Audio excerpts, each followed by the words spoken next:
The Houston Astros completed a sweep versus the Miami Marlins with a 5-2 win last night as 3 different players homered in the win.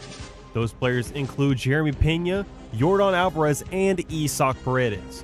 The team will have the day off today and return to action tomorrow evening. They'll face the Chicago White Sox on the road. The Astros also announced on Wednesday that they traded relief pitcher Nate Pearson, who was designated for assignment on Sunday, to the Kansas City Royals for pitching prospect Max Martin. Martin has posted a 6-2 record with a 2.01 ERA in 26 relief appearances across 2 levels of Class A ball in the Royals organization this season.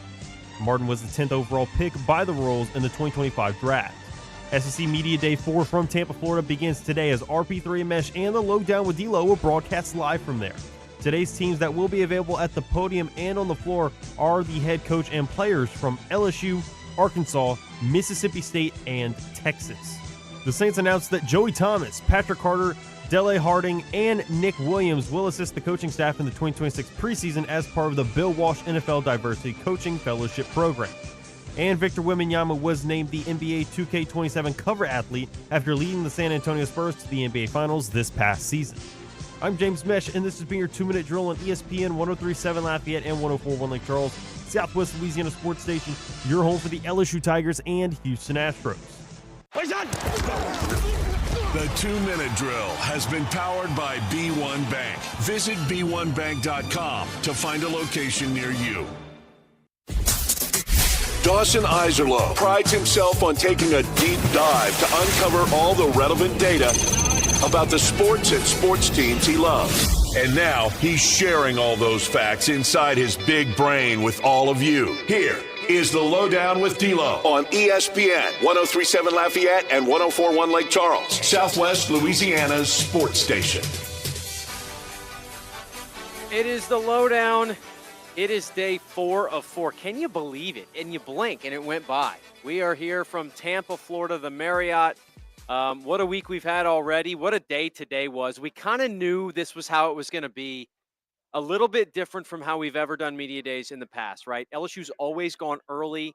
They've been, I don't want to say out of the way, right? But it's the first day of media days in the past has just been a grind because it's all the LSU content. It's the first day. You're still trying to get settled in.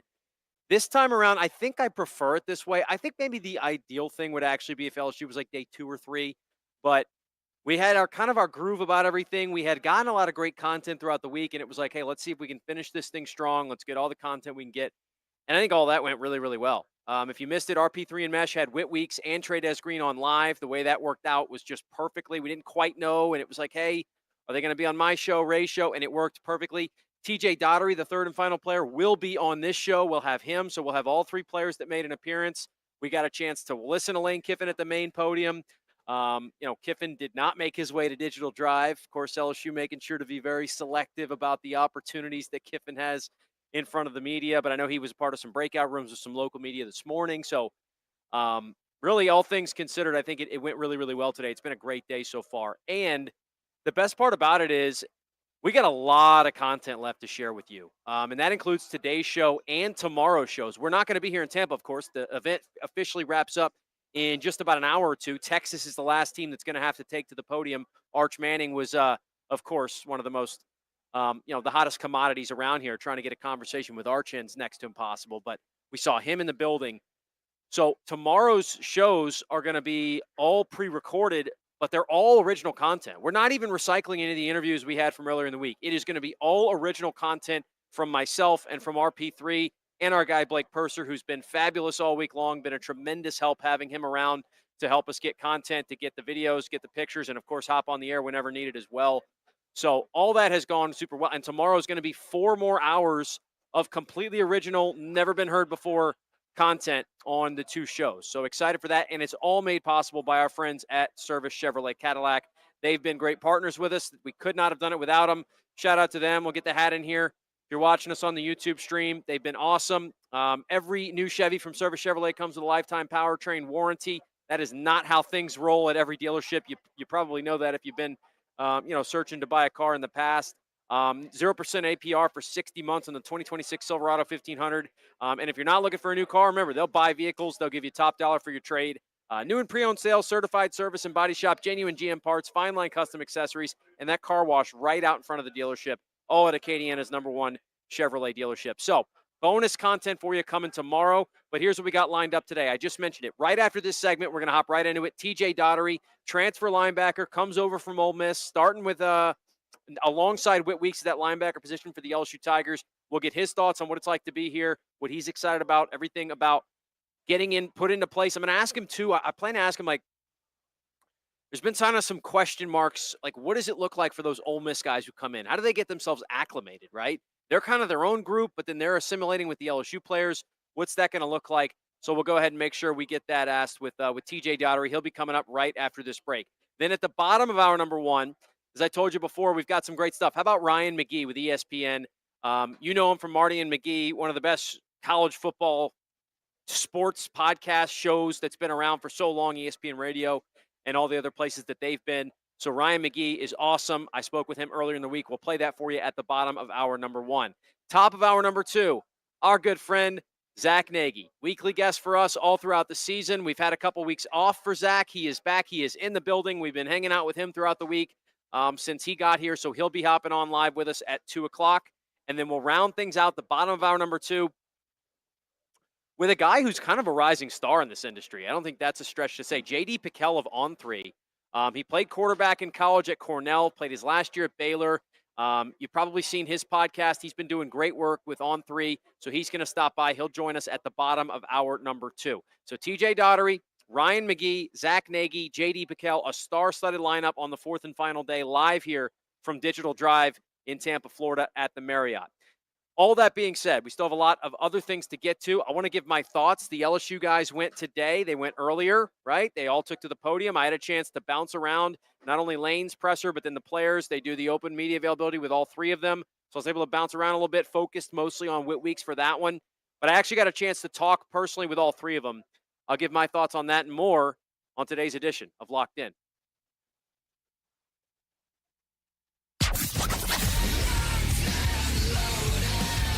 D-Loh is the kind of guy that stays locked in. On what? Well, that depends on the night. But you can guarantee there was some sporting event that he found interesting. It's time to find out what D-Loh was locked in on the LohDown. So, of course, right, it was Lane Kiffin Day. We all wondered, what was Lane going to say? And look, for the most part, yes, Lane did drag out his opening statement to almost about 20 minutes, limiting the opportunity for questions. That was, I imagine, by design. Look, I can't fault the guy. He didn't want to take a bunch of tough questions. He got a couple weird ones. He got one about the Vanity Fair article, right? But the big theme of it is Lane didn't really say any clickbaity headline type grabbing things, right? He pretty much took the high road, quote unquote. I thought he did a nice job up there. It's funny how uncomfortable he seems speaking in front of people, despite the fact that he's this outgoing, bubbly personality. But it goes to show you, right? We know this. It's a completely different thing when you're talking in front of a room full of media reporters than it is if you're just hanging out with somebody. So as outgoing and easy to talk to as Lane Kiffin might be in his day-to-day life and interacting with his players, maybe not so much the case when he is in front of a microphone. And so we saw that kind of fidgety, nervous energy from Lane. But, look, he did say some interesting things. I made note of it. You talk about the expectations being different at LSU, and we know that, right? We know that that's going to be a theme throughout his tenure there. But he also talked about, hey, well, some of the things that are built in about what makes LSU different. He brought up the 12 Nike NIL deals that they have, which is the most, for more than any other school in the country with Nike players. Their left tackle, Jordan Seaton's one of those guys, right?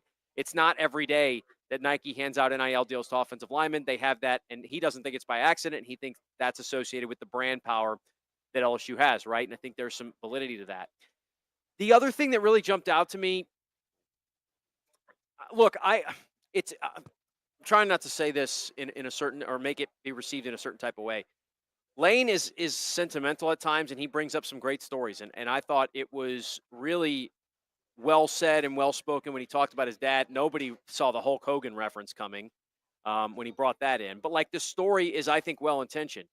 At the same time, though, Lane said that at all of his stops, right? I don't think it changed any of my thought process on, well, does this mean Lane's content and happy to be in Baton Rouge? We thought the same things when he was in Oxford. So, I don't think he's being disingenuous when he shares a story like that. I think he means it. And I think it's true for sure. But at the same time, I heard him say a lot of similar things like that when he was talking about his time at Ole Miss, right? So that is one thing I was keeping in mind. The real thing, in my opinion, that jumped out to me today was the players. I've heard Whit Weeks in an interview here and there. I've never gotten a chance to talk to him. One of the more charismatic football players I've ever been around. The smile lights him up from end to end. It's funny too. One thought I had is like we all make jokes, and it's like, hey, he's dating the coach's daughter, and we know about his relationship with Landry Kiffin. If you're gonna date the coach's daughter, you probably got to be about as charismatic as Whit Weeks is, and that's what he is. I mean, the guy has that, and if you heard him on RP3 and Mesh, and if you didn't, I encourage you to go back and listen to that. That'll be archived. That'll be up on our Audio Mac and everything else. We'll post it on YouTube tomorrow. The guy is just incredibly easy to talk to, and you imagine that locker room. He mentioned how excited he is to play with TJ Daugherty, and TJ echoed that same thing when we got a chance to talk to him. But it's just not hard to see why all the teammates love this guy, and why he's so easy to play with. Trey Green, same thing. What was awesome about Trey is he was honest with us. I mean, he pulled me and BP aside, and we were talking about the fact that he was like, "Yeah, I've never really done anything like this before." Kind of nervous energy. We're like, "Dude, you're doing fine. Like you're doing awesome, man. There's no worries at all. Like you're handling this well." He spoke well about what Lane can do for him in this offense. We do have a couple of extra social media clips that we're going to share aside from the interview with Ray. Trey was good, and then TJ Daugherty was really, really smooth as well. Sometimes they bring players. Obviously, look, on one hand, you go, yeah, it makes sense that the team chose to bring players who know how to talk and are easy to be around and things of that nature. But look, I've been to a lot of media days. They're not all like that. Okay. There are some players that are very uncomfortable, very uneasy talking to the media. And as I said, despite maybe some nerves that show with Trey they really represented themselves very well. I was really, really impressed with what Trey and Witt had to say, and TJ as well. TJ did a nice job too. So, the interesting thing about it now, as you go from like what this is going to look like to what's next, I still do have my concerns about this team being able to hit the ground running. But I will say, and I made sure to ask whether on the record or off the record, all three of them about Sam Levitt.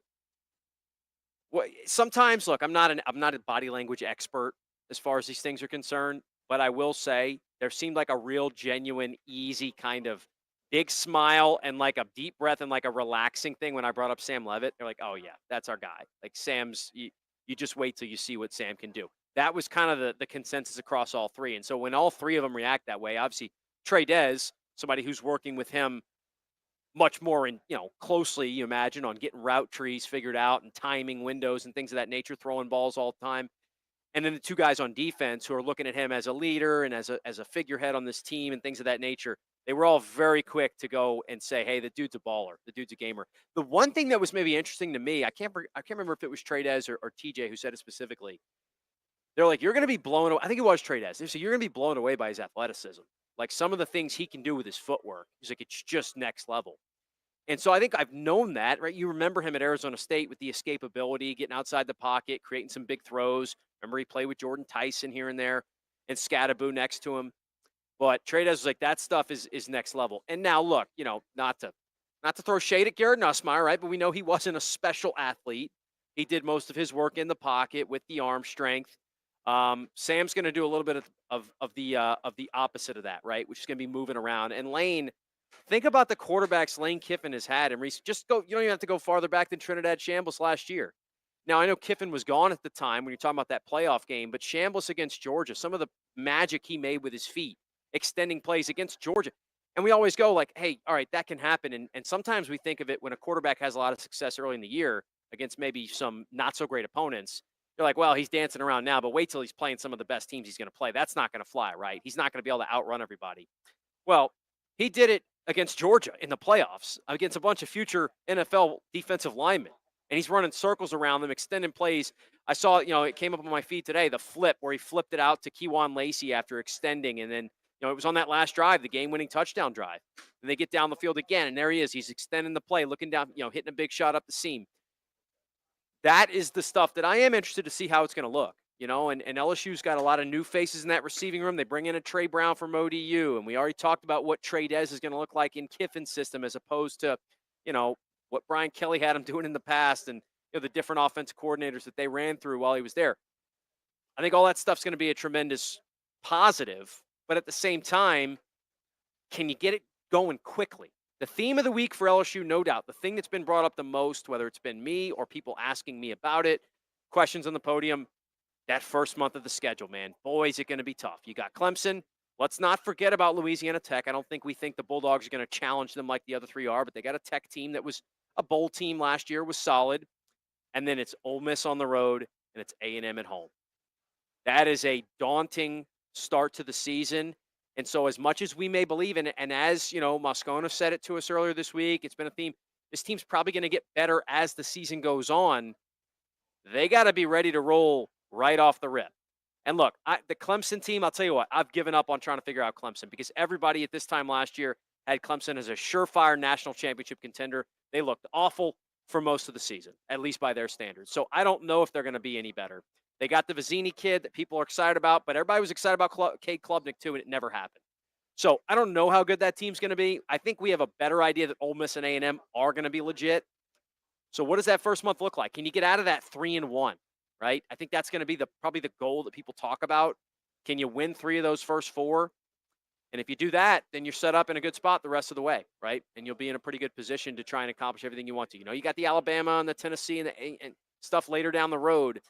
But that first month, can you get out of that unscathed looking pretty good? That's going to be the question. All right, so I'll tell you what. Let's go ahead and do this. We'll take a break now. TJ Daugherty going to join us after the timeout. After TJ, we got Ryan McGee of ESPN. So 2 big-time guests, the LSU linebacker and the ESPN analyst, all that after this. You're listening to the LohDown. It's ESPN Southwest Louisiana Sports Station. This is the LohDown with D-Loh, live on ESPN 103.7 Lafayette and 104.1 Lake Charles, Southwest Louisiana's sports station. The annual Fête du Teche boat procession will be floating down the Bayou Teche on August 15th. Thousands of people come every year to celebrate their faith and South Louisiana heritage. The day begins with Mass by Bishop J. Douglas Desautel at St. Leo's Catholic Church in Leonville before the dozens of boats depart along the Bayou Teche to St. Martinville, retracing the voyage of the Acadians over 250 years ago. There are many stops along the way for people to pray and give public witness to their faith. For more information, visit fetduteche.org.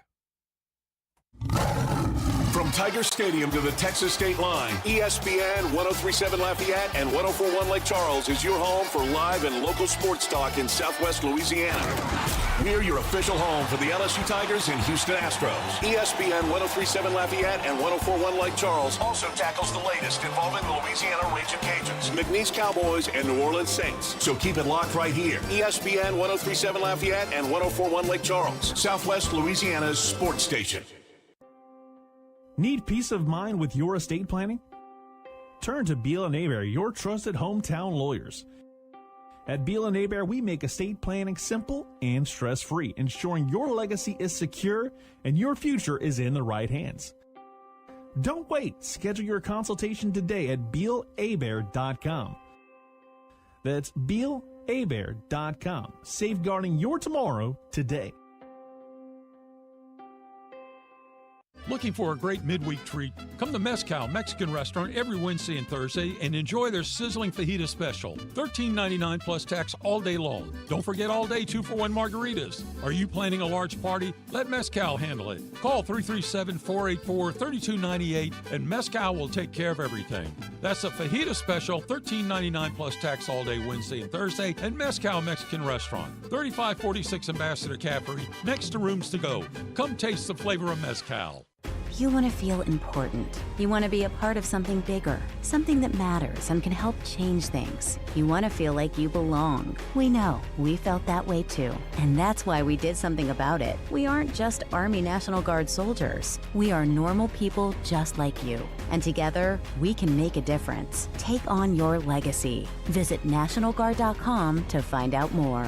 Sponsored by the Louisiana Army National Guard. Aired by the Louisiana Association of Broadcasters and this station.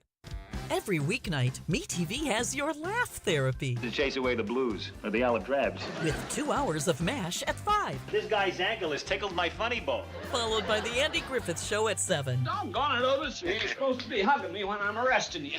But he likes you, Barney. Weeknights on MeTV. Watch MeTV Acadiana on KLWB. Over the air on Channel 50.1. Check your local cable listings for the channel in your area. Do you know a veteran in need? Nation's Finest, through the VA's Supportive Services for Veteran Families program, helps veterans and their families struggling with rent, employment, and other housing-related costs. Today, Nation's Finest operates more than 30 locations in California, Arizona, and Nevada, helping thousands of veterans every year. Visit nationsfinest.org or call 1-833-468-9676. That's 1-833-468-9676. Want to get caught up on everything that happened today at the circus that is SEC Media Days in Tampa? Yeah. Not to worry. We've got you covered. Back to more SEC football talk on ESPN 1037 Lafayette and 1041 Lake Charles, Southwest Louisiana's sports station. And powered by Service Chevrolet Cadillac. Welcome back into the LohDown. We have with us now LSU linebacker TJ Daugherty. First off, TJ, what's this whole experience been like, man? I know you were here last year. What's it been like? It's been awesome, man. I'm grateful for the opportunity. Really blessed, be able to represent LSU, man. It's been awesome. You've got a group of your teammates that came from Ole Miss. So what has that dynamic been like? I imagine there's, you guys coming in, kind of experiencing it the same way, taking in, going to a new place, obviously same coach. What's that been like so far? Man, yes, sir. Like you said, all of us, even Coach Kiffin included, being able to just embrace the change, man. It's been awesome, and I feel like some of even my teammates that came with me, we've gotten even closer than we were at Ole Miss since then. What was it like last year, man? All the wins, all the big moments, down the stretch with all the controversy and stuff, trying to stay focused. I mean, how did you keep yourself, in that moment the whole way through? Man, my brothers, man, the relationship that I built with some of the guys at Ole Miss, man, are going to last a lifetime, and just doing it for them, man, putting whatever I wanted to do aside or whatever the coaches had going on, and just putting it all on the line for them. Whose idea was it to go with the Mardi Gras themed suits here? You and your teammates, you got the purple, green, and gold. Was that an accident? No, we all sat down and picked our suits out together, and of course purple was the first on the mind, and then gold came about, and then the green, man. When Witt decided to bring the green and we looked at them together, I was like, man, this is it. And we saw the Mardi Gras scheme, and it was perfect. It is a sharp look.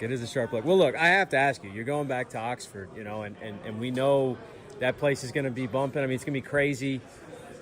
Have you thought about yet what it's going to feel like for you guys to walk into that building, the ones who came from Ole Miss, and how different that's going to be for you? To me, not in depth. I mean, as far as talking about it, we talk about it a lot. Everybody talks about it. But, man, just from my view, man, it's another opportunity to play football, man. I'm going to be excited regardless.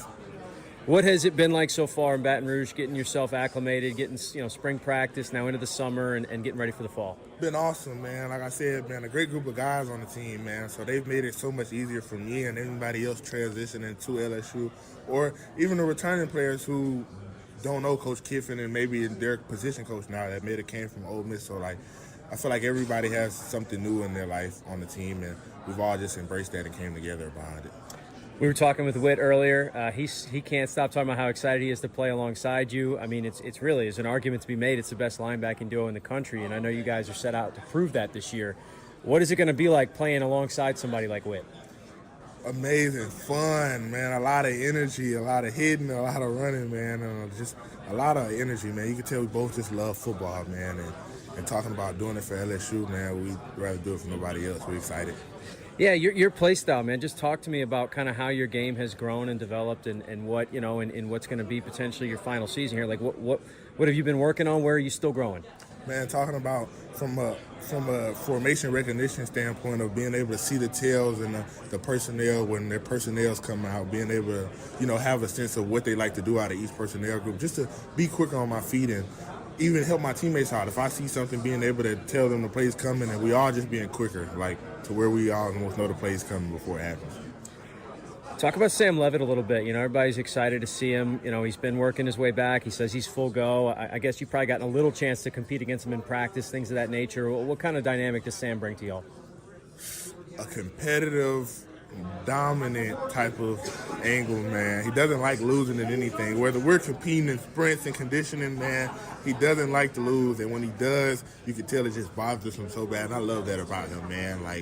It's a saying hating to lose more than loving to win. I think that's genuinely Sam, man. And just his work ethic and how focused he is and how he carries himself in the building, from recovery, film, like having people help him. Like, just he always wants to get better, man. And Sam's going to be a great leader. We talked about Lane, being the constant for you all, but Blake Baker's maybe new for you guys on the defensive side. What's it been like to work with him a little bit and maybe see how he sees things on the defensive side? It's been awesome. I feel like I've gotten so much better talking with him because he's played linebacker, and, him just giving me some of his insights from some of the things he might have done when he played linebacker to stay ahead of the play. Like I said, from especially the formation recognition standpoint of things I'm trying to get better at, I feel like he's helped me in all those areas. And his energy when he's wearing those cleats outside at practice is awesome, man. He jumps on you when you make a play, man, and it's just awesome, man. I love the energy he brings. One of the things, and another one that Witt talked about, Witt's excited about this schedule. He wants to play all the best teams. I think Witt would take the number one team on the schedule every single week. But it's also the first month. You guys got Clemson, then you got Ole Miss, you got Texas A&M, and not to mention Louisiana Tech.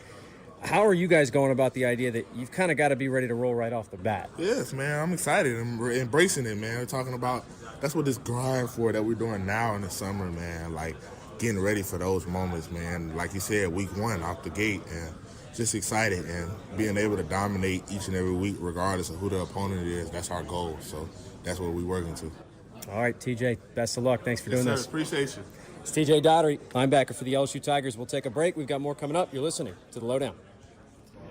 This is the LohDown with D-Loh, live on ESPN 103.7 Lafayette and 104.1 Lake Charles, Southwest Louisiana's sports station. This game isn't fun. This game is a war. It's time for the 2-minute drill. Hurry it up, hurry it up, hurry it up. Powered by B1 Bank. Visit b1bank.com to find a location near you. Come on, let's go, you guys. Get in here, we gotta go fast now. The Houston Astros completed a sweep versus the Miami Marlins with a 5-2 win last night as 3 different players homered in the win. Those players include Jeremy Pena, Yordan Alvarez, and Isaac Paredes. The team will have the day off today and return to action tomorrow evening. They'll face the Chicago White Sox on the road. The Astros also announced on Wednesday that they traded relief pitcher Nate Pearson, who was designated for assignment on Sunday, to the Kansas City Royals for pitching prospect Max Martin. Martin has posted a 6-2 record with a 2.01 ERA in 26 relief appearances across 2 levels of Class A ball in the Royals organization this season. Martin was the 10th overall pick by the Royals in the 2025 draft.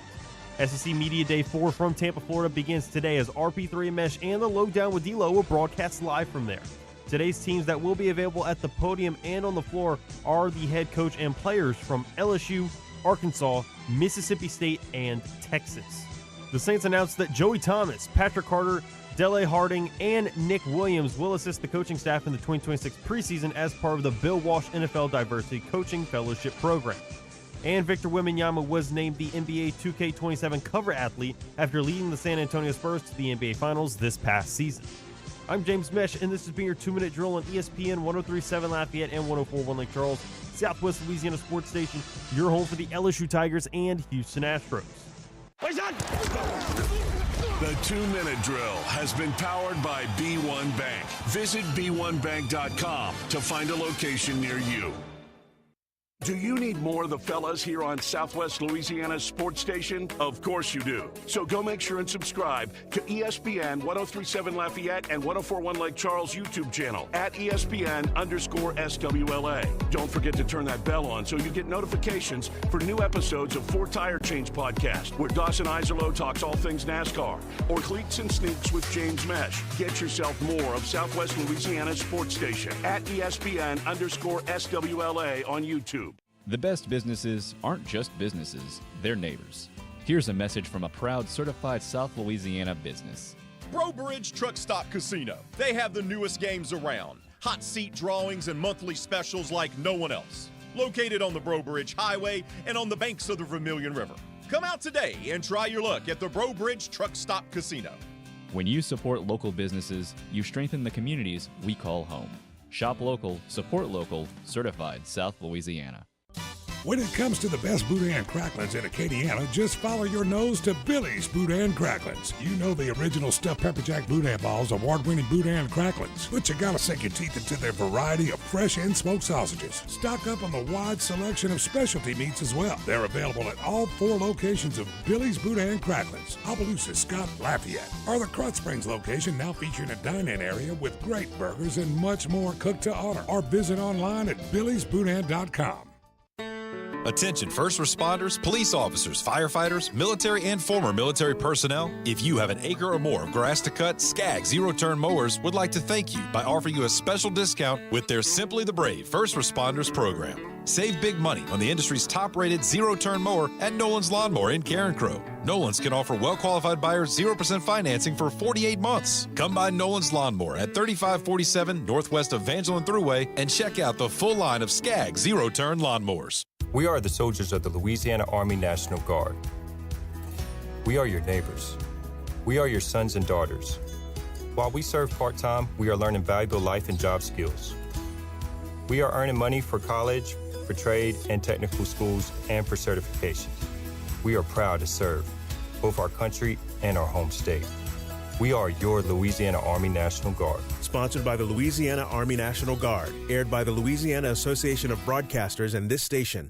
MeTV is America's #1 classic entertainment television network. And here's one of the reasons everybody loves MeTV. Oh, it's a classic. The great comedy lineup on weeknights. This will be fun. Come on. With MASH. Loaded with snappy comebacks. The Andy Griffith Show. I was just funning with Barney. And Everybody Loves Raymond. Now we got a show.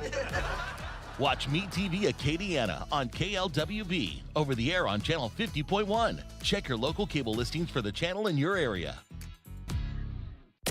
Want to get caught up on everything that happened today at the circus that is SEC Media Days in Tampa? Yeah. Not to worry. We've got you covered.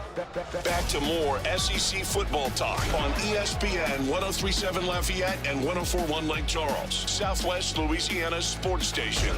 And powered by Service Chevrolet Cadillac. We welcome you back into the LohDown. SEC Media Day coverage continues. We have with us Ryan McGee of ESPN. Ryan, thank you for being here, first off. Yeah, man, of course. No, it's it's fun today because we're talking ball. Yeah. Like, I feel like everything I've talked about all spring and winter is like spreadsheets and budgets, and everybody's talking football today. It's nice. That is a good thing. You and your partner Marty Smith, who's right down the way from us. He literally just spilled his coffee. He was next incredible? door. Yeah, Jacksonville, Florida's right next door. He literally just stood up and spilled his coffee. Just so y'all know, that's my life every day.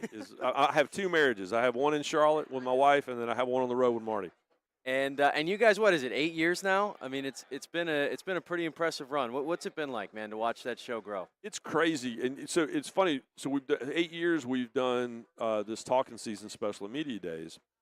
We've been doing Marty McGee now for I think 15 years. Yeah. We started as a podcast that no one listened to, and then we moved over to ESPN Radio like in the middle of the day on Saturday, and then we moved to the Saturday morning slide. And yeah, what's fun is, and you know this, you can't. And I was a producer for years. You can't just create chemistry. It's either there or it isn't. And he and I were friends before we did the show. It's why we pitched the show. And so, yeah, we literally, though, every Saturday the show ends, and I say to him, "You think we'll get to do it again next week?" He goes, "We'll see." And so, yeah, it's just fun. We can't believe we get to do it. And it's great content, and it's enjoyable for sure. This event too. I mean, throughout much of that, you've seen this event grow. What do you make of what SEC Media Days has turned into versus what it was? I mean, no offense to anybody listening in Hoover. I don't miss Hoover, like being at the mall. It was great. I mean, they had a great run. But it's fun because, first of all, for us, it's kind of like a family reunion. Yeah. And we're not all in the same place ever. And so it's just great to see everybody. And, like, a lot of you that I get to talk to during the season on the phone or Zoom or whatever, it's fun to get to see everybody in person. And we all kind of, all right, we'll see you later. And you might see people in the press box during the year. You might not. But it's – to see it go from, I remember my first conscious memories of Media Days, and I wasn't there, but I'm a Tennessee alum. And when the word got out that Philip Fulmer, had kind of ratted out Alabama on some stuff, and famously, and this is the way Coach Fulmer operates, he didn't show up. And all the tape recorders piled around like the loudspeaker, where he called in. And I think that was kind of when it became like all right, this is what this is. And so, yeah, I love it. I mean, I think it's fun just talking ball, and I think it's fun seeing everybody. And, the coaches have the good gigs because they get to be here for one day. My only issue is I love y'all, but a week is too long, right? 4 days. Oh, dude, I was at ACC last week. I live in Charlotte. It's like 2 days. And Big 12 was like a day. Pac-12, we used to have the deal. The old Pac-12 had 1 day. It was in Hollywood. We're at this fancy hotel. Yeah. You talked to everybody, and then you went home. And it's good to see y'all, but yeah, I'm down here for like 6 days, and that's too much. That is too much. I'm with you there. All right, you said talking ball. Let's do it then. Yeah. What do you make of? I mean, I go back a couple years ago, and I've asked this question a few times this week. The thing was, who has a quarterback they trust? And the answer was like, not very many teams at all. Now everybody's got one. Everybody's got one. If you don't have one, you're probably in trouble, which, we'll see about the Tennessees and the Alabamas of the world. Right. But everybody's got a quarterback now. Well, even Tennessee and Alabama, they have quarterbacks. Yeah. They just don't know if they're ready. Right. And so that's I wrote an essay for SEC Network this week that's been running a bunch, and it was kind of said this is kind of year of the quarterback because, I mean, even at Auburn, you've got a new quarterback, but he's not new to the staff. Oh. And so to me, that's what it's about. And what's interesting is even like at Tennessee and Alabama, where you got these really young guys, they're so much smarter than they used to be. And it pains me to say that, but because I got a daughter in college, I'm like, yeah, y'all are probably smarter than we were, but they're so much better prepared, and they're ready for it. And so you go from the Arch Mannings and Lenore Sellers of the world that have so many snaps and have had a lot of hype and have been in so many big games. You go from that all the way down to these freshmen that these programs are going to have to lean on, but I just think they're better prepared than they've ever been before. So yeah, no, I was telling somebody earlier. I can't remember a year when top to bottom everybody in the conference, like you say, had a quarterback that they were like, all right, we believe in this guy. Yeah, maybe, and a lot of it is the portal stuff because, like you're saying, Bynum Brown and Sam Levitt even, but those guys have high-level experience in this sport, and so it is interesting to me. What Arch and Lenoris, I mean, those you mentioned those names off the top. The pressure for Arch was always high. Yep. Last year, whatever, you want to explain it away, was he banged up, this and that? It's going to be fascinating to me to see how he handles it. They went out and got him some weapons, so, like, they're kind of pushing everything in, and this is supposed to be Texas's year. But at the same time, I mean, it's got to be so difficult for him to live up to what everybody else is making him up to be. I'm very excited that he's coming here.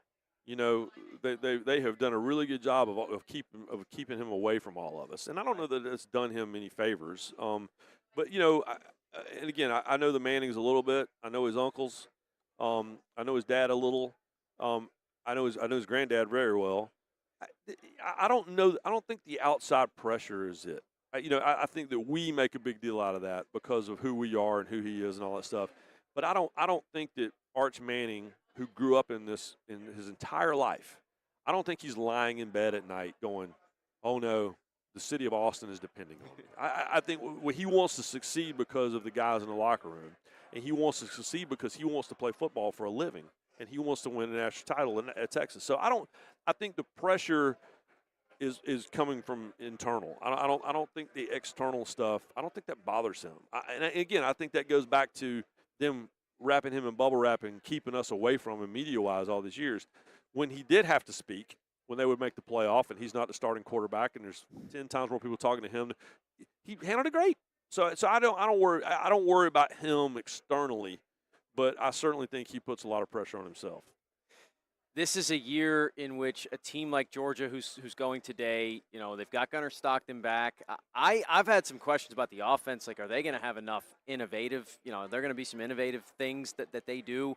Because it is great to run the football and just be physically dominant, but we've also talked about this whole portal thing, kind of balancing that out a little bit. They don't have 4 guys deep on the defensive line that they think are going to be first-round picks. I'm a little worried about Georgia this year. I don't know if that's the right place to be, but I am there. No, I think that it feels a little bit like Clemson, let's say 7 years ago, and we're sitting right by the stadium where Clemson beat Alabama. I stayed at this hotel, and but it feels like, who are you going to be going forward? Because you got your 2 national titles, you're still making the playoff every year. You're winning the conference, you're doing all those things, but that's not the benchmark anymore. The benchmark is winning. Right now, it's not even just winning a national championship; it's getting a national championship game.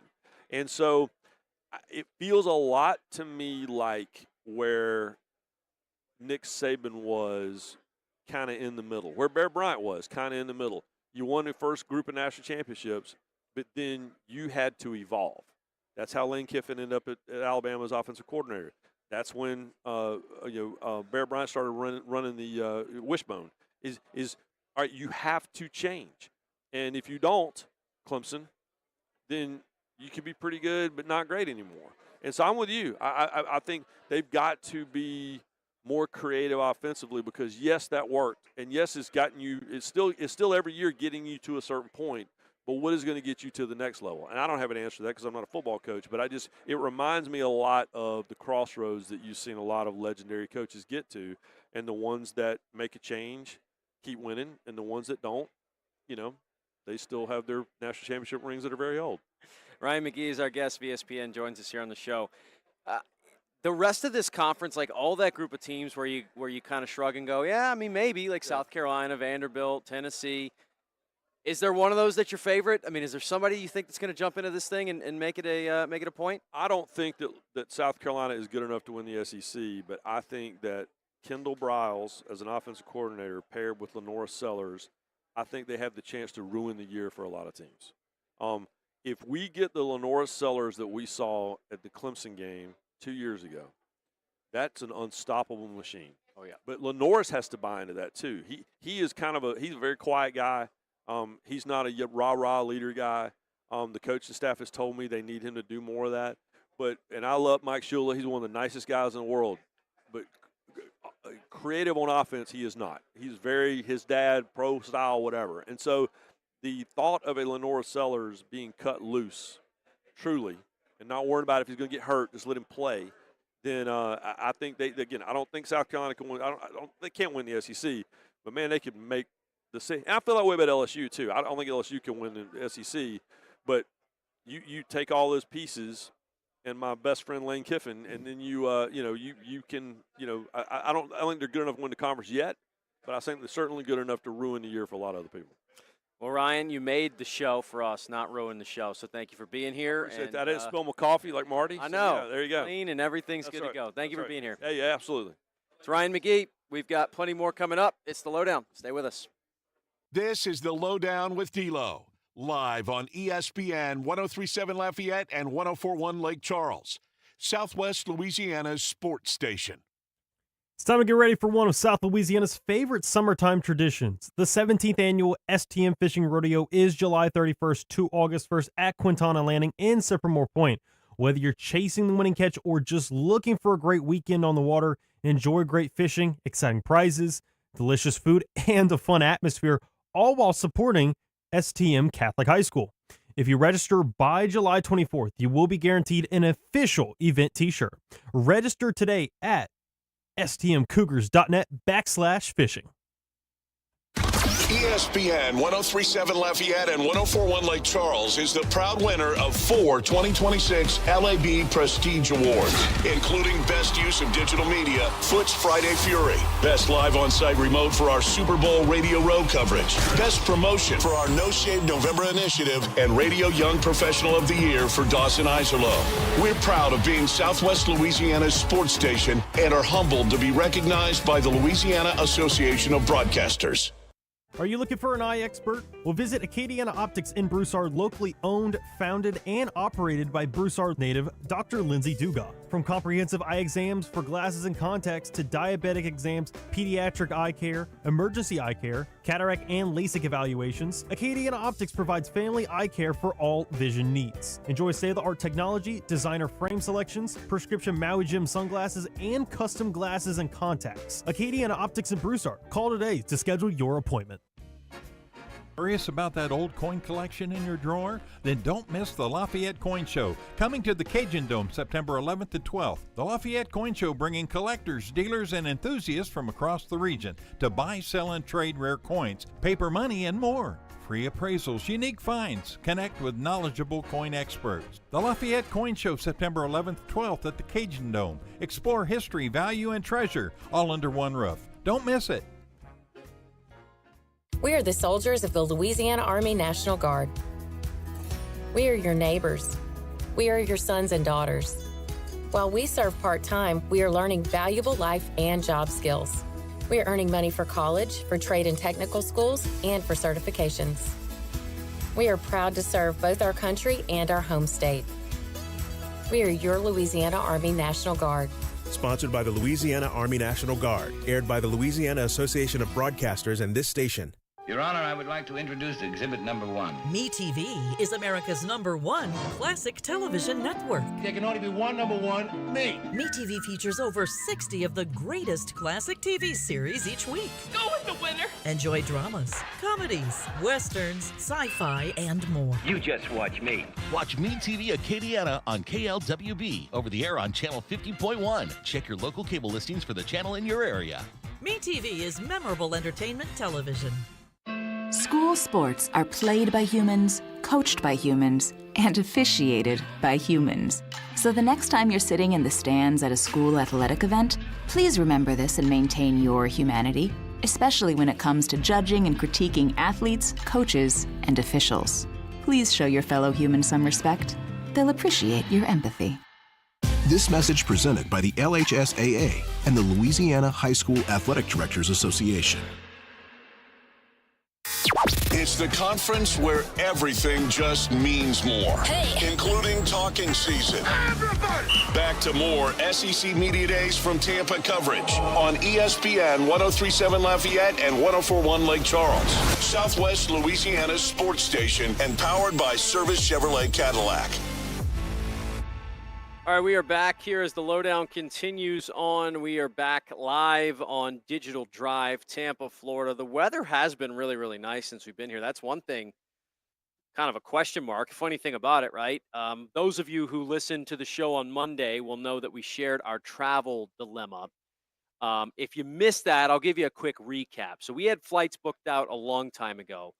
The plan was to fly out of New Orleans. It just logistically made a little bit more sense for us. I was already in New Orleans for the weekend, had a wedding to attend, and so we had it all worked out, right? RP3 and BP are going to meet me there. We're going to fly out of NOLA. We're going to get here Sunday evening. We're going to fly back Thursday evening, right? That'd be tonight.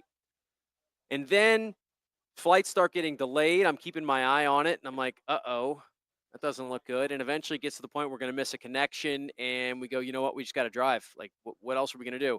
There was really no sure way. There was a chance for us to get there Monday morning, but we were like, we need time to set up, obviously get everything ready to roll, so we can't do it. So we drove 9 hours through the night, and we made it here. And as we're driving, all of a sudden, we're starting to get notice of this potential tropical storm. And we're like, are you serious? So to top it all off, we could have tropical storm weather to deal with at the end of this whole thing as well. But the good news is that has not fully developed into anything that's going to impact us here in Tampa. We really, we had a little bit of a rain shower the first day. Outside of that, we've had pretty much clear skies. It's pretty cloudy today, but it's been really pleasant. I mean, obviously, it's been extremely hot, but the wind does blow off the bay, so you get a little bit more breeze around here than you do back home in Louisiana, and so it's all been really good for us, and hopefully weather's going to be good on the way home, and obviously it doesn't look like Lafayette's going to be maybe as impacted as it could have been with some of the earlier projections on the storm, and so we're hoping that all that goes well. But yes, we are going to begin our trek back home this evening. I think we're planning to break that drive up because of the, we have some stuff to get done after this show goes off the air still as well. But it's been an incredible week, no doubt, start to finish. I've already said this a bunch, but massive thanks to James Mesh, Blanc back in the studio, who also helped out making sure this thing stayed on the rails. It's a big undertaking. Our engineer, Nick Clardy, as well. There's been a whole lot of stuff, and the internet situation here has been a little in and out at times, but we've mostly been able to make it work. So thank you to all of them back in the Beal and Hebert studios for helping us out. And hopefully we can hang on to this thing for about an hour longer, stay connected, and keep everything rolling as well. One other note here. So I was going through, Athlon dropped their preview a while back, so we've got the official magazine for them, right? When you look at their preseason rankings, you just go quick glance. You sit there and you go, all right, there's 5 SEC teams in the top 10. Okay, those are Georgia, Texas, Oklahoma, Texas A&M, and LSU. So in theory, right, that's the funny thing about this when you're starting to pick like where a team's going to finish. In theory, if these predictions held true, which of course they won't, LSU could finish 5th in the SEC and be ranked 10th nationally. Think about that, right? And that'd be, ranked 10th nationally, be right on the cusp of a playoff spot. The other really interesting thing to me about these rankings is that Notre Dame is ranked 4th in the preseason. Notre Dame's schedule is not a gauntlet.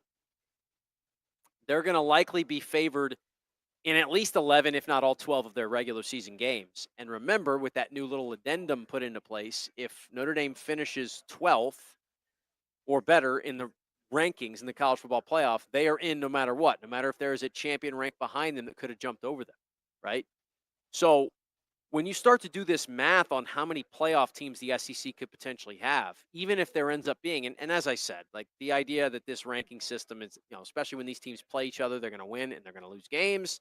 And that's going to make us, make our lives a little easier, right? We can make the decision on all this stuff.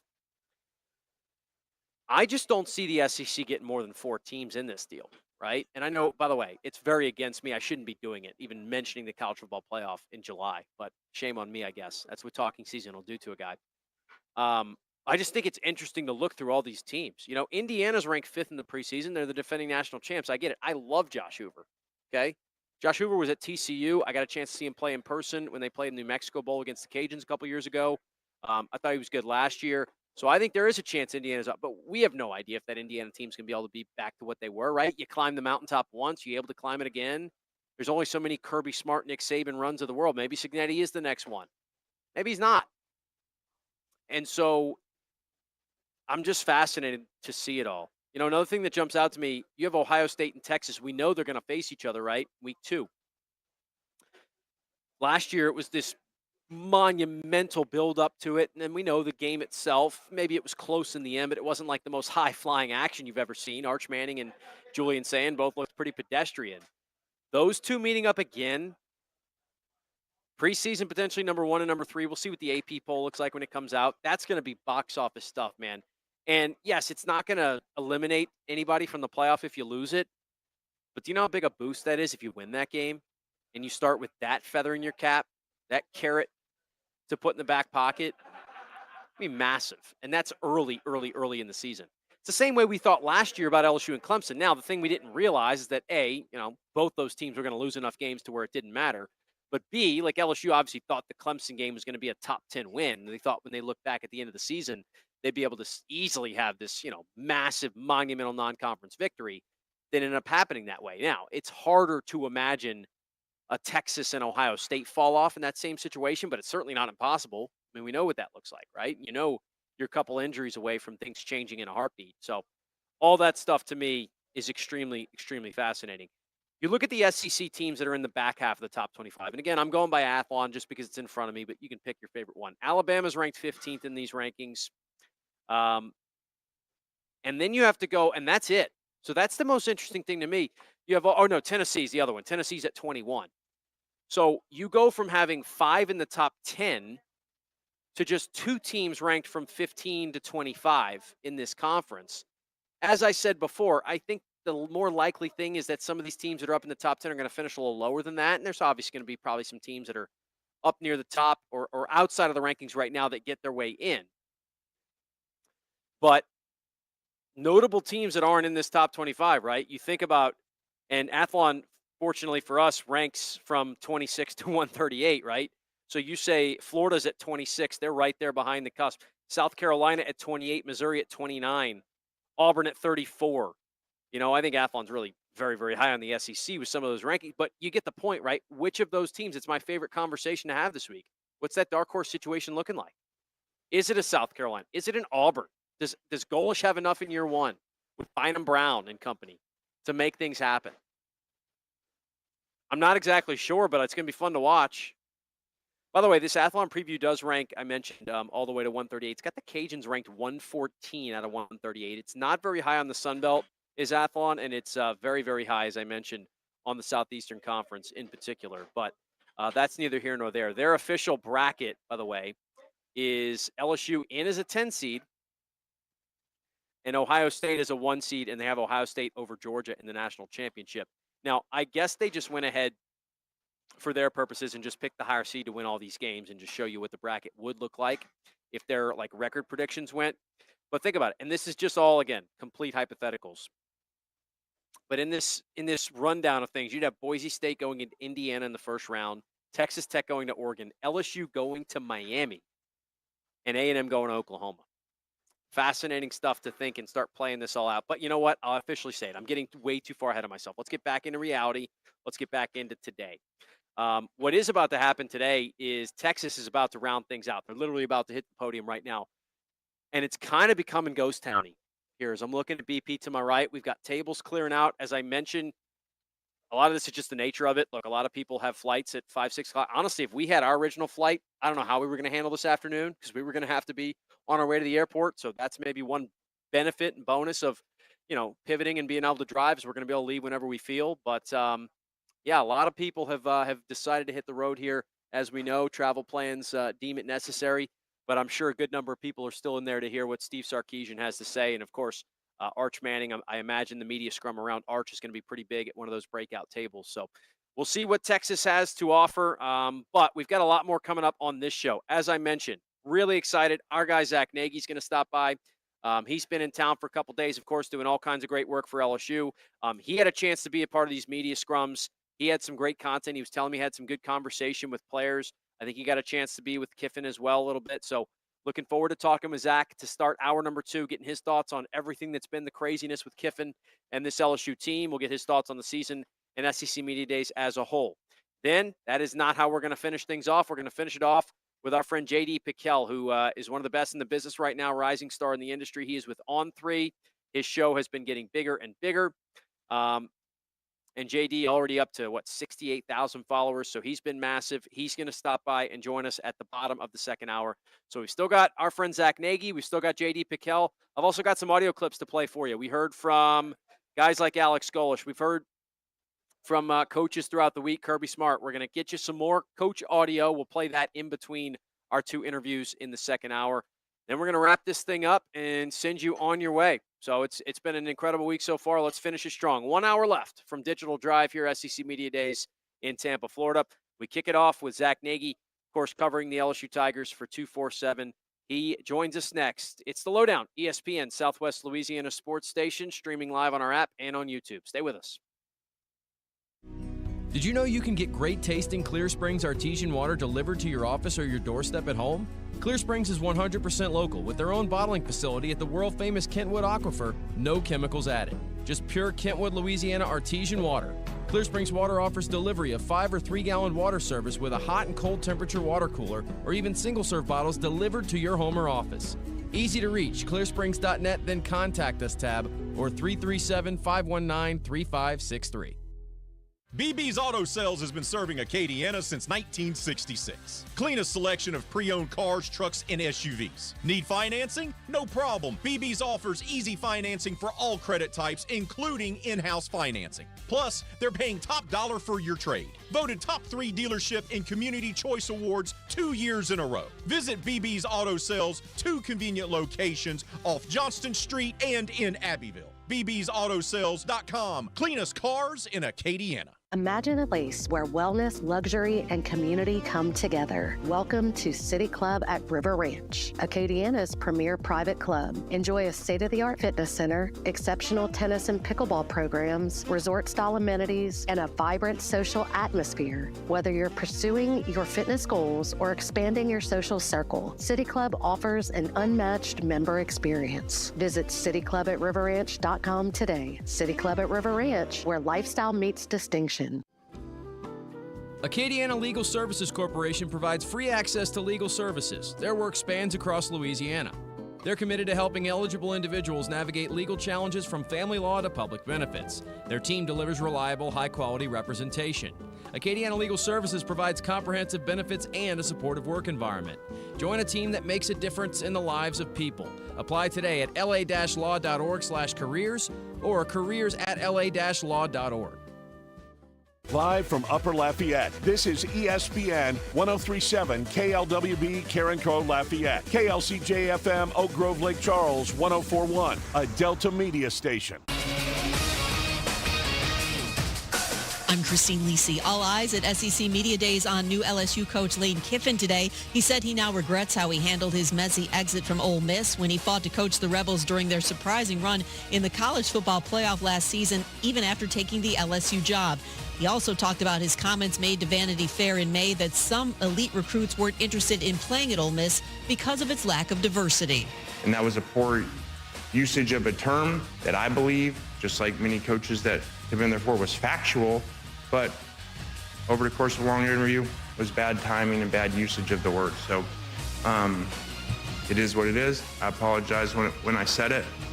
Lane Kiffin, NFL future, and the future of free agent Tyreek Hill in the NFL remains uncertain. The 32-year-old said on social media he still has no power in his recovering left leg. He had 2 surgeries 10 months ago on a dislocated knee and multiple ligament tears suffered in week 4 last season. First overall pick, quarterback Fernando Mendoza signed his rookie contract with the Raiders, 4 years, $57 million. If you run a small business, you've got to try Gusto. Get unlimited payroll runs and get your payroll taxes filed automatically. Offer health insurance, 401k, and more. Get started for free at gusto.com.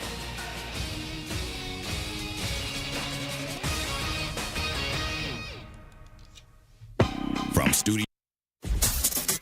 Dawson Iserloh prides himself on taking a deep dive to uncover all the relevant data about the sports and sports teams he loves. And now he's sharing all those facts inside his big brain with all of you. Here is the LohDown with D-Loh on ESPN 1037 Lafayette and 1041 Lake Charles, Southwest Louisiana's sports station.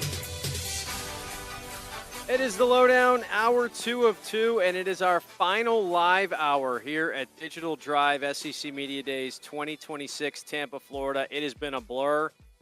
Day 1 through day 4, a marathon, not a sprint, but we have made it. As we mentioned before, though, don't worry. Full, exclusive, new content, not played before, not re-airs, all new stuff for tomorrow's show. All 2 hours will be brand new, all stuff that we've taped throughout the week here on Digital Drive. But our last live in person in the flesh guest of the week is perhaps the best. Zach Nagy, 247 Sports, who joins us weekly to talk LSU. We've got him live and in person. What's up, dude? Yeah, excited to be here, man. It's been a whirlwind of a week, like you said. I mean, you've been here since Sunday night. Getting here, of course, was also a journey. But man, it sure was. I'll tell you what, excited to be here. Last day, Lane kicked butt. Players were great. Really fun week, man. And we'll see how everything transpires over the next couple of weeks, leading up to week 1. But awesome stretch so far, man. Awesome week here in Tampa. Awesome job by LSU today as well. Now we're on the live stream. You didn't have to show everybody up with the fit, my dude, with the sport coat, the watch looking clean. Look, tell you what, I love it. I had to show out today. You know, Absolutely. I walk in and everybody from the Advocates wearing these suits and stuff, and everywhere I go, I had to make sure that I showed out. This is the engagement picture fit too, so we're wearing pretty much just the clean cut stuff. Luckily, men can rewear their outfits, right? There's no, it's not, oh, you were caught in some pictures. That means that outfit can never be worn in public again. We're like, let's roll with this for the next 20 years if it still fits. Dude, I'll wear this forever. I mean, I'll go get it taken in, taken out, however long I can wear it. I'm wearing this, man, but awesome event. Had to show out, had to wear a little something special, a little clean. Had to do it. Well, speaking of wearing something special, the LSU players did as well. They go with the Mardi Gras themed. Witt, Trades. I mean, even TJ Daugherty. I've been around Witt a little bit. I didn't realize how charismatic he is, the bubbly personality. I joked, like, if you're going to date the coach's daughter, you better be like Witt Weeks, the smile. This event was made for him, you know? It is. And this is a guy, man, son of a coach, right? You know, he's the epitome of that. He's a ball of sunshine. I mean, every time you talk to him, he's just an awesome guy, really fun to be around. And you bring him to this back-to-back years for a reason. I mean, he knows his stuff. He's always on his A game. He's never lacking. And he's fun to be around. He's a great interview. So, really big fan of Witt. I think he's in for a really big year. I'm getting the chance to sit down with him earlier this morning. Just talking about how he hasn't felt this good since his sophomore year. So the opportunity for him to get back up to 100%, be ready to roll, hopefully wear the number 18. We'll see what happens when it comes to that. But this is a guy who is the epitome of an LSU Tiger. You couldn't ask for it any other way. And like you said, this is who, you know, if anybody's going to date the coach's daughter, you want it to be Witt Weeks. So Lane talked about it today, how he went and got all the reviews from everybody. So it's a really good stuff from Witt today. What do you make? You mentioned like the injury, and so getting back healthy. He didn't have to come back. He told us Blake Baker was the thing that sealed that for him, which ironically enough was not always 100% thing for LSU because we know about the Tulane thing. What do you think he's going to be back to that pre-injury self, and like how high is the ceiling for this guy? We know. I mean, look, he's already proven he could be an All-American type player. Yeah, I think he's gonna reach that potential again. I think Blake Baker and him are two peas in a pod. You know, you continue to see them really work close, tight knit. I think the sky's the limit for Witt, and I hate to say that because I'm sure everybody's gonna say that, right?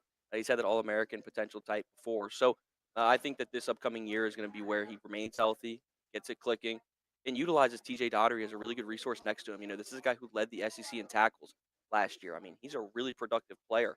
So Witt's not going to have all this pressure on him like we've seen in the past. So the opportunity for him to kind of take not necessarily a step back, but have a really nice co-star next to him with the second level defense is super important. I think it's going to allow him to flourish this upcoming fall. Yeah, TJ Daugherty's interesting, and this was my first chance to talk to him. I've never talked to him before, and yet Lane didn't have to bring one of the Ole Miss guys, and he did. And so like I asked him some of those questions. He handled them fine. He's not going to fall for any of the traps, but like this is a player who. And he gave me the answer. He said, like, look, I had to do it for my brothers. Like, we're locked in on a goal. We're talking about finishing it out with Ole Miss. It's a difficult dynamic to navigate, and he's been a part of it. But as you said, like, Whit Weeks' face lit up whenever he got asked about him. Clearly, those guys have hit it off, and to play alongside each other, I mean, look, if it goes well, it is going to be the best linebacking duo in the conference. No doubt. I think TJ Daugherty brings a lot to the table here. And even talking with Trey Dez about him, too, he said that he hasn't had that much opportunity to sit back and talk with him and know TJ Daugherty. But when he did, leading up to this event, when they were doing all their training and whatnot, he said that they clicked on all cylinders. So TJ's a guy who has a lot of people gravitate towards him. It was the same thing in the Ole Miss locker room before he departed. So a really good guy, really good interview. Did not expect that because I haven't necessarily had the chance to sit down and talk with him like that either. So I'm right there with you. But man, just a good interview and a really good trio to bring. I mean, a ton of diversity when you think about Whit Weeks being a savvy vet, fourth year. Trey Dez Green, a freak of nature of a player who's really got first round potential written all over him. And then you bring, of course, a little Ole Miss flair in there with TJ Daugherty too. I love the trio that they brought here. I have no complaints. We'll finish with Trey Dez before we get to the Lane stuff. Another one where, look, and the funny thing is, Trey, he was super authentic. You could tell he was nervous. It was a good kind of nervous, right? He was excited to do this kind of stuff. But the thing that I wanted to make sure to ask him the most is like, what about this Lane Kiffin offense? And clearly, it's not hard to see, right? And he said before he loved the way they used the tight end. He was very aware of it. It wasn't like he, had to do studying on it. He said he's used to watching that Ole Miss team and thinking, man, looks great to play in that offense. What do you make of the opportunity? Because we've seen it. I mean, if this guy's right, there's nobody who can cover it. I mean, it's different. And so you figure that combined with now Lane's creativity, I guess, again, a type of player that if this thing goes really well, we're talking about NFL teams salivating over the opportunity to take him. No doubt. I think when you look at Taquan Wright and what he did in that Ole Miss offense last year with Charlie Weiss kind of spearheading that from a creativity perspective, I mean, man, it puts this program in a really good spot to utilize Trey Dez once again. So we talked about it. You got the chance to talk to him, and we talked to him earlier as well, just in the sense of he knows what he can do, and he thinks that Lane Kiffin and Charlie Weiss can unlock that. I'm not going to sit back and say that he thought he didn't get the opportunities last year that he needed, but it was kind of implied. So the opportunity to really utilize what this scheme is all about is really going to have him benefit, man. I think Trey Dez is a freak of nature, first round written all over him. For me, he talked a lot about the creativity of this offense and how it's going to benefit him. Zach Nagy is our guest, 247 Sports, covering the LSU Tigers. He is with us live here in Tampa. Digital Drive coverage continues, brought to you by Service Chevrolet Cadillac. All right, we'll get to Lane. We survived all the other stuff, and we get to talk about the fun stuff. I do think it's funny how nervous he clearly is talking in front of people, despite the fact that we think about him as this super outgoing personality. There's a difference, I guess, between firing off a tweet and being in front of a room. I didn't think he fell for any traps or, had to get any jabs in or anything like that. What do you make of just his big picture conversations, the things he came out and said today? Yeah, I think he did what he wanted to do, and that's be a savvy veteran in the SEC Media Days game and utilize a long monologue to drag things out so that he didn't get asked that many questions. I mean, Dawson, what did he get asked? 4 questions? Four is the So, number. he sat back, dragged it out, did what a savvy vet would do, and made sure that nobody was going to throw chairs at him, made sure nobody was going to throw these ridiculous questions at him. Sure, he got one about the Vanity Fair stuff, but nonetheless, he handled it with class. Again, reiterated his apology towards it, and went on with some football questions. I loved what he said about NIL and the salary cap. So, a productive day for Lane. No doubt avoided questions by that monologue that he had. But this is what he wanted to do. He succeeded, and now we get to see what he'll bring this year once he's back on social media, inevitably, right? So it's going to be fun to see what he does this year in Baton Rouge. Lane is a character and really handled today better than I thought he was going to. Yeah, and as we, it was brought up by Sankey, first coach to do it for now 3 different teams, so he's had enough experience at these types of events. It was interesting too what he said. You mentioned the NIL thing. I think there was a quote where he said basically, like, as long as the rules are like this, we're gonna keep taking advantage of them, like implying, and it's almost like the old Saban thing, like, hey, if just so y'all know, if this is how we're doing it, all right, cool, we'll do it that way.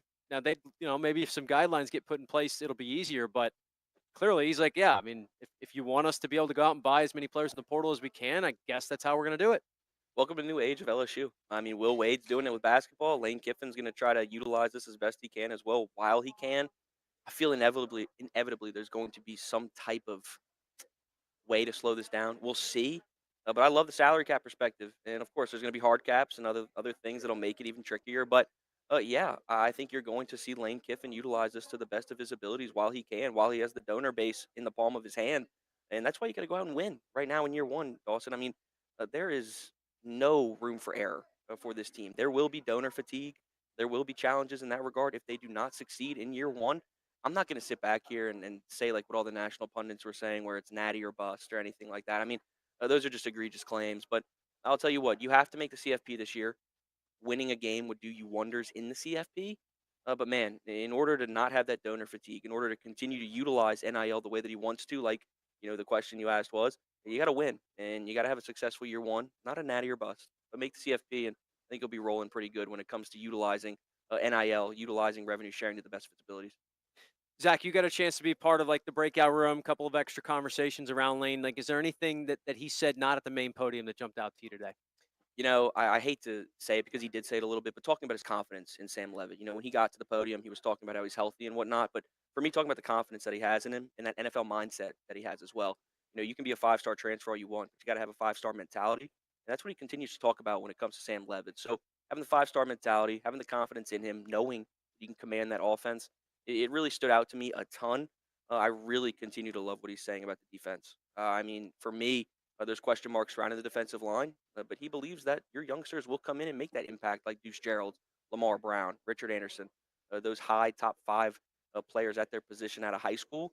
There's a little bit of concern from a depth perspective, but he continues to handle it with class and say that he believes in the youngsters. So for me, just those 2 pieces really stood out to me. We didn't get that much time with him because he had to run back downstairs. They were a little late, but those were some main takeaways from him. And I hate to be, a guy who's going to talk about Sam Levitt because obviously everybody knows. Hey, that that's Sam what we're Levitt's here healthy. for. But hey, it was good to see him continue to rave about him and what he's going to bring this team in 2026. Big picture with media days, man, it's like some of the themes of the week, right? The 9-game conference schedule keeps getting brought up. I do think like getting through the grind of it was brought up, and the LSU schedule's being talked about a lot because of the start, and you've got the Ole Miss and the A&M game. I do kind of sit there and go, all right, but there is like a gap in the middle of the season where, like, if they are dealing with some injuries, and no offense, maybe you can get past the Kentucky or Mississippi State when you got these injuries and stuff, and then it heats back up towards the end.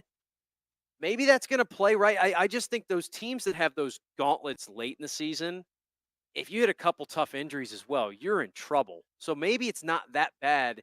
On the one hand, I do understand, like, well, you got to get all the transfers ready to roll right away, but at least you're hopefully going to be healthy in that first month. You're right. I mean, you're going to know everything you need to know about this team in September. And you go through that gauntlet, like you said, Clemson, Ole Miss, A&M, et cetera. And then you have a little bit of a lull period, no disrespect, like you said, but that back end's going to be tricky there. So the schedule is set up for them to be pretty successful, Dawson. Like, I'm intrigued what they could do. When we look at maybe the ballots, these SEC predicted order of finish, I really hover them around that 4 slot. I think that they can have the chance to be a 9-3 team, a 10-2 team, and punch a ticket to the CFP.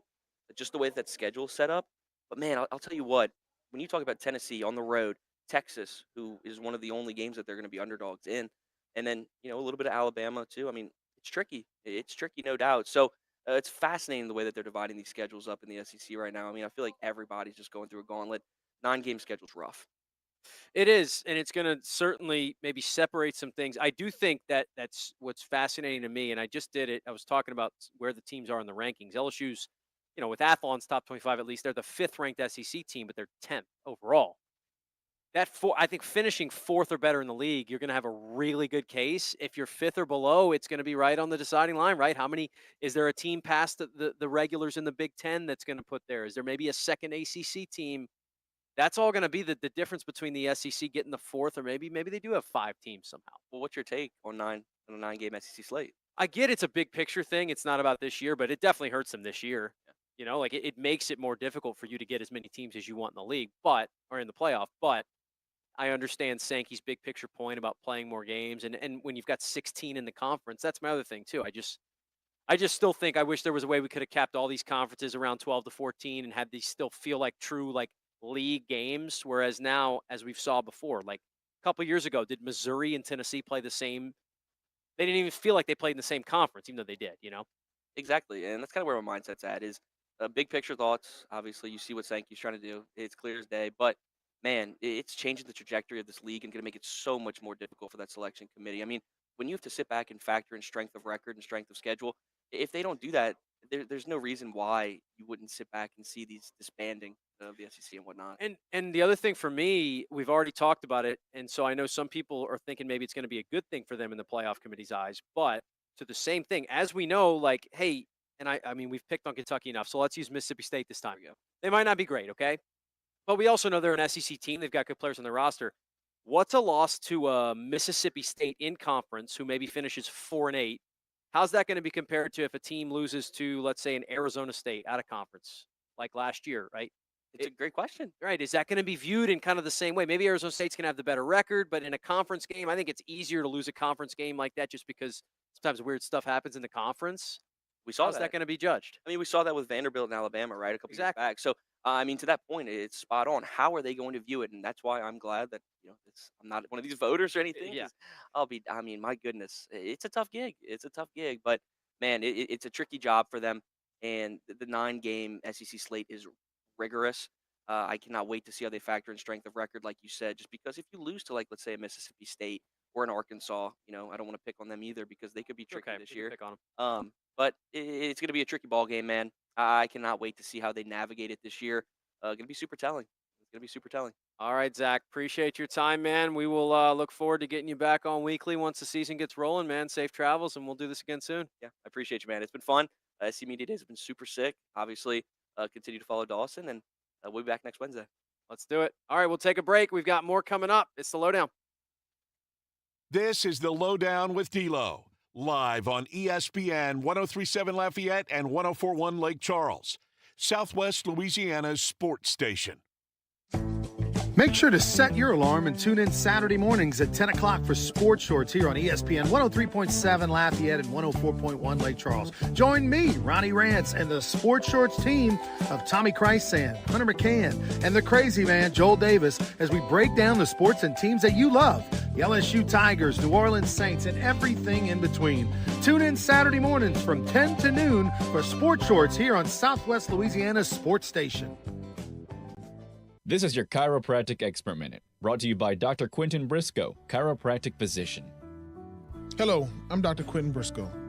Veterans, are you struggling with chronic back pain, neck issues, or reduced mobility? You're not alone, and you have options. Chiropractic care is part of your VA health benefits, and at Briscoe Chiropractic, we specialize in non-surgical, drug-free solutions to help manage your pain and improve your well-being. We are proud to work with the VA Community Care Network. Let us help you regain your mobility and enjoy the active life you deserve. In addition to the VA Community Care Network, we are also in network with Blue Cross Blue Shield and Aetna. We accept motor vehicle accidents and workman's comp cases.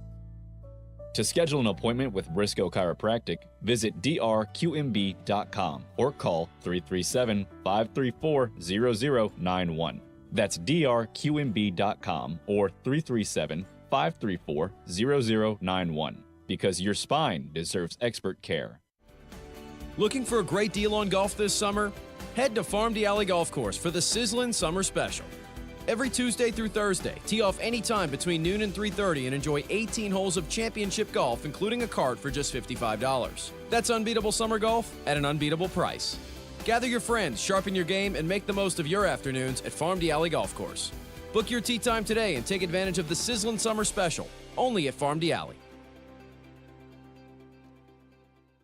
Misfits Dine and Drink, a destination restaurant in Broussard, is constantly evolving. Dine in for great food and a great atmosphere. Whether it's lunch, dinner, or brunch on Saturday or Sunday, stop in to enjoy a handmade gourmet pizza or one of their delicious pastas. Take a sip of their new and seasonal craft cocktails and mocktails. And don't forget dessert. Try the birthday cake bread pudding. Whether it's new menu items or old favorites, come to Misfits for a great food experience. It's classic Italian with a modern twist. Misfits Dine and Drink, 200 Heritage Parkway off Highway 90 in Broussard.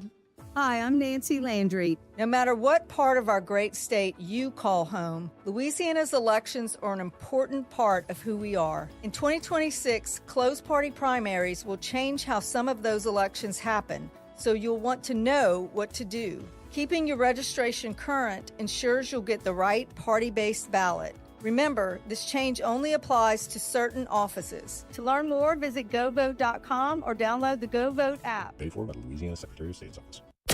Want to get caught up on everything that happened today at the circus that is SEC Media Days in Tampa? Yeah. Not to worry. We've got you covered. Back to more SEC football talk on ESPN 1037 Lafayette and 1041 Lake Charles, Southwest Louisiana sports station. And powered by Service Chevrolet Cadillac.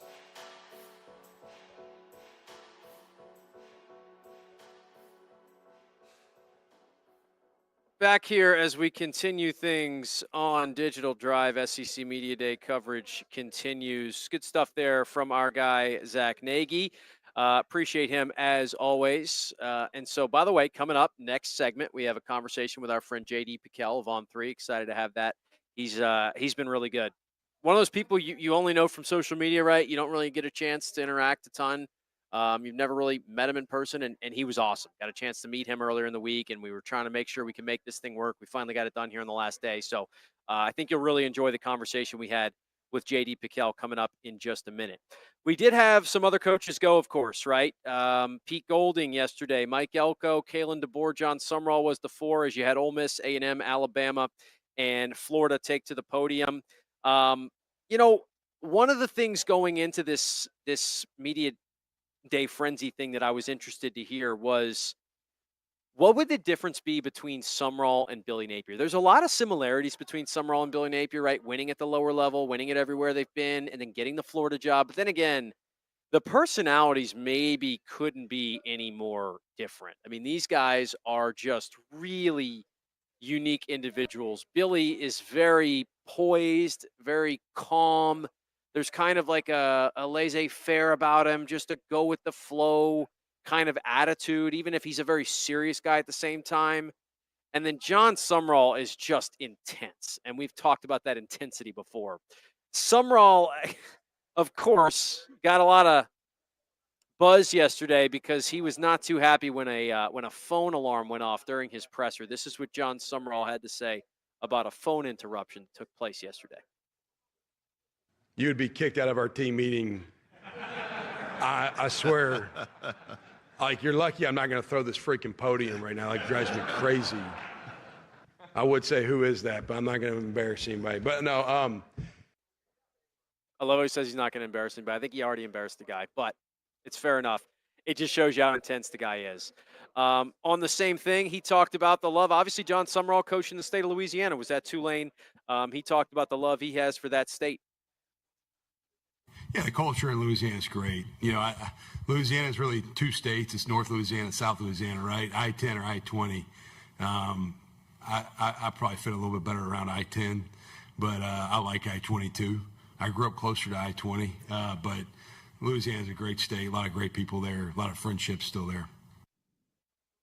First of all, I couldn't agree more with him. There's two different states. Really, you can argue there's more like 3 or 4 states. We talk about maybe what South Arkansas looks like in the north. I don't mean to throw any shots, right? But, hey, John Sumrall did it first, so we'll let him take the heat for that. Kalen DeBoer, we'll play this one quickly. I just think it's interesting. He's going to continue to get asked this, and Saban was there. Saban showed up to ask, or not to ask questions, but to be in the mix. When DeBoer took to the podium, this was Kalen DeBoer on following Nick Saban.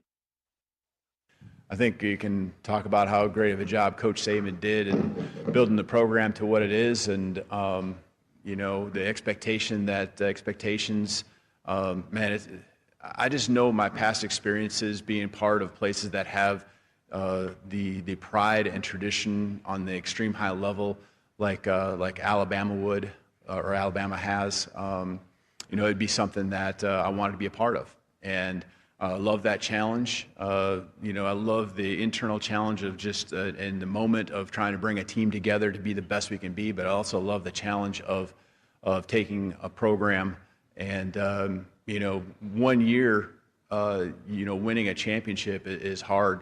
What's so impressive with what Coach Saban did for so many years is doing it again, because everyone's coming after you, and everyone's going to bring their best when they face you on the football field. And so, that's what I understand. What I understand took place and happened here during the great times, and Coach Saban obviously leading the charge here. But I also love the challenge of trying to continue to build on that and continue to add to this program's great history. Mike Elko with the Texas A&M Aggies. What a great job he's done early in his tenure. I think that goes without saying. But there's, of course, a next level that they'd like to get to. The Aggies, are certainly looking for national championship-type aspirations. He was asked why his team isn't satisfied after a nice year a year ago. I show them our trophy case, and it's empty. And I think they're all very aware of that. And so, I think, listen, we live in a lot of worlds, and so we're obviously happy with the things that we accomplished. We're happy with the direction of our program, but it's also not lost on us that we haven't won the hardware that we're searching for. And so, that gets us into a mindset of growth and getting back to work to go finish this thing a little bit better than we did last year, and put ourselves in a better position maybe to compete for some trophies. It's good stuff there from Elko, obviously recognizing the fact that they haven't quite gotten there yet. And then our guy RP3 had to chime in and ask him about his O-line and his D-line. Here's what that sounded like. Coach, Raymond Parch with ESPN 103.7 Lafayette. You bring back a ton of skill position guys. You bring back a ton of guys on the back end as well on your defense. The line of scrimmage, you're having to break in a lot of new guys on both sides of the football. My question to you is, how much confidence do you have that you and your staff are going to get them ready for such a tough schedule? I got to have confidence because the schedule's coming and we got to be ready. We don't have much of a choice. I think two things. I think one, we've had more defensive linemen drafted than any program in the country since I got to Texas A&M in 2018. And so we have gotten into a rhythm of replacing D linemen that have been drafted. I think last year at this time, there was a very similar conversation. We had just had 3 draft picks, 1 first rounder, 2 second rounders. We were talking about how we were going to be able to replace that talent. And we did it with, a second rounder and 2 third rounders. And so I think we were able to replace it at a really high level. We've got to be able to go do it again. Now we can't just talk about it. We got to go do it. And so we've got to elevate the players that we have in the program and get them into a position where they can go out and they can compete at the level that has become the standard of our defensive line. On the other side of the ball, I think we've done everything that we possibly can to create an environment for us to be successful. We went out and we added 4 transfer portal guys who had starting experience in the SEC. We've recruited at a really high level. We have some extremely talented young players who are chomping at the bit for their opportunity. And so what that has created is a ton of competition for those spots. And lastly, we also heard yesterday from Pete Golding. So much to hear about with what Golding had to say. He gave his thoughts on, this was really interesting, his thoughts on what tampering is like in college football right now. All right, let me put it to you this way, okay? Like so obviously you're a reporter, right? Would you quit your job before interviewing for another job or being offered another job? No, nobody would. But we have a portal that you can go in with a do not contact. I'm going to quit my job where I'm getting paid And I'm going to go in saying I need a new job, but nobody can call me to interview. Like, what have we created? So we've created it on top of representation for these players, right? That it's their responsibility to make sure they get paid really well and they also have opportunities. So by design, it's put a lot of people in bad positions. And let's not act like recruiting in college football for the last 100 years is the most moral thing, right, that's ever been existed. I mean, like, what are we talking about here? So I'm really not going to get into my feelings, and I know how I've been educated to answer this question, right? Does that make sense? It's where we have a great compliance department, right, and all those type of things. But no, I mean, the model obviously has been broken, and I'm all for everybody being on the same playing field and doing the same things. I get it, but I think that's in any job. Additionally, Golding, of course, everybody wants to know, are you and Kiffin still buddies? He talked about his relationship with the now LSU head man in charge. Look, I get this everywhere we go. So we're on our caravan tour right now with Ole Miss, and we go every Tuesday and Thursday and take a couple players and go around the country. So we go Q&A with everybody, so it's everybody tell me how you really feel about them. They're like this intimate, environment. But Lane and I are good. So, I did not know Coach Kiffin prior to taking the Ole Miss job. I think everybody just assumes Alabama. I wasn't at Alabama when Coach Kiffin was, So I didn't come to Ole Miss because of Coach Kiffin. I came to Ole Miss to be at Ole Miss to raise 3 kids. So, our relationship really grew in those 3.5 years, and he did a lot for me, and I was very, very appreciative of how he treated me and my family, and learned a lot from him. So I have no ill will towards Coach Kiffin. He texts me on a regular basis, and there's certain things that we'll talk about, and there's certain things that we don't talk about. He's very competitive, just like I'm very competitive. Right, and so obviously a lot of this went a different direction when now he had a new job with new responsibilities, and he's going to be super competitive to be the best that he can at that job, right, which is his job. And so I can separate the two. I know some people can't. I think it's well said, and it gives you a little bit of a look into to what it is. No doubt. Look, it's not like it never happened between those two, but I think there's a little bit of a maturity level there, and he's showing you that they can still at least be friends on some level, despite what's gone down. All right, let's do this. Let's take a break. When we return, as I mentioned, great conversation had with J.D. Piquel of On3. He's one of the rising stars in the college football media world. We'll talk to him next. You're listening to the LohDown. It's digital drive coverage presented by Service Chevrolet Cadillac. This is the LohDown with D-Loh, live on ESPN 103.7 Lafayette and 104.1 Lake Charles, Southwest Louisiana's sports station. This game isn't fun. This game is a war. It's time for the 2-minute drill. Hurry it up, hurry it up, hurry it up. Powered by B1 Bank. Visit b1bank.com to find a location near you. Come on, let's go, you guys. Get in here, we got to go fast now.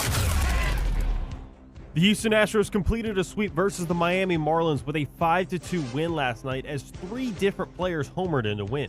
Those players include Jeremy Pena, Yordan Alvarez, and Isaac Paredes. The team will have the day off today and return to action tomorrow evening. They'll face the Chicago White Sox on the road. The Astros also announced on Wednesday that they traded relief pitcher Nate Pearson, who was designated for assignment on Sunday, to the Kansas City Royals for pitching prospect Max Martin. Martin has posted a 6-2 record with a 2.01 ERA in 26 relief appearances across 2 levels of Class A ball in the Royals organization this season. Martin was the 10th overall pick by the Royals in the 2025 draft. SEC Media Day 4 from Tampa, Florida begins today as RP3 Mesh and the LohDown with D-Loh will broadcast live from there.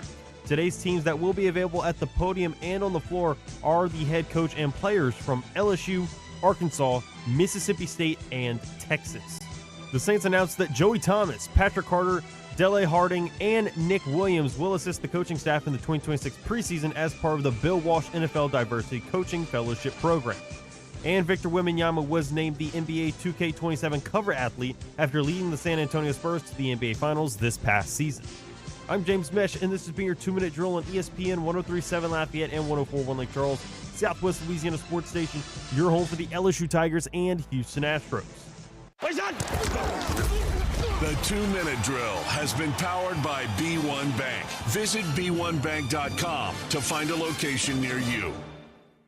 Do you need more of the fellas here on Southwest Louisiana's sports station? Of course you do. So go make sure and subscribe to ESPN 1037 Lafayette and 1041 Lake Charles YouTube channel at ESPN_SWLA. Don't forget to turn that bell on so you get notifications for new episodes of Four Tire Change Podcast, where Dawson Iserloh talks all things NASCAR, or Cleats and Sneaks with James Mesh. Get yourself more of Southwest Louisiana's sports station at ESPN_SWLA on YouTube. Around Acadiana, community means supporting the businesses that make our hometown special.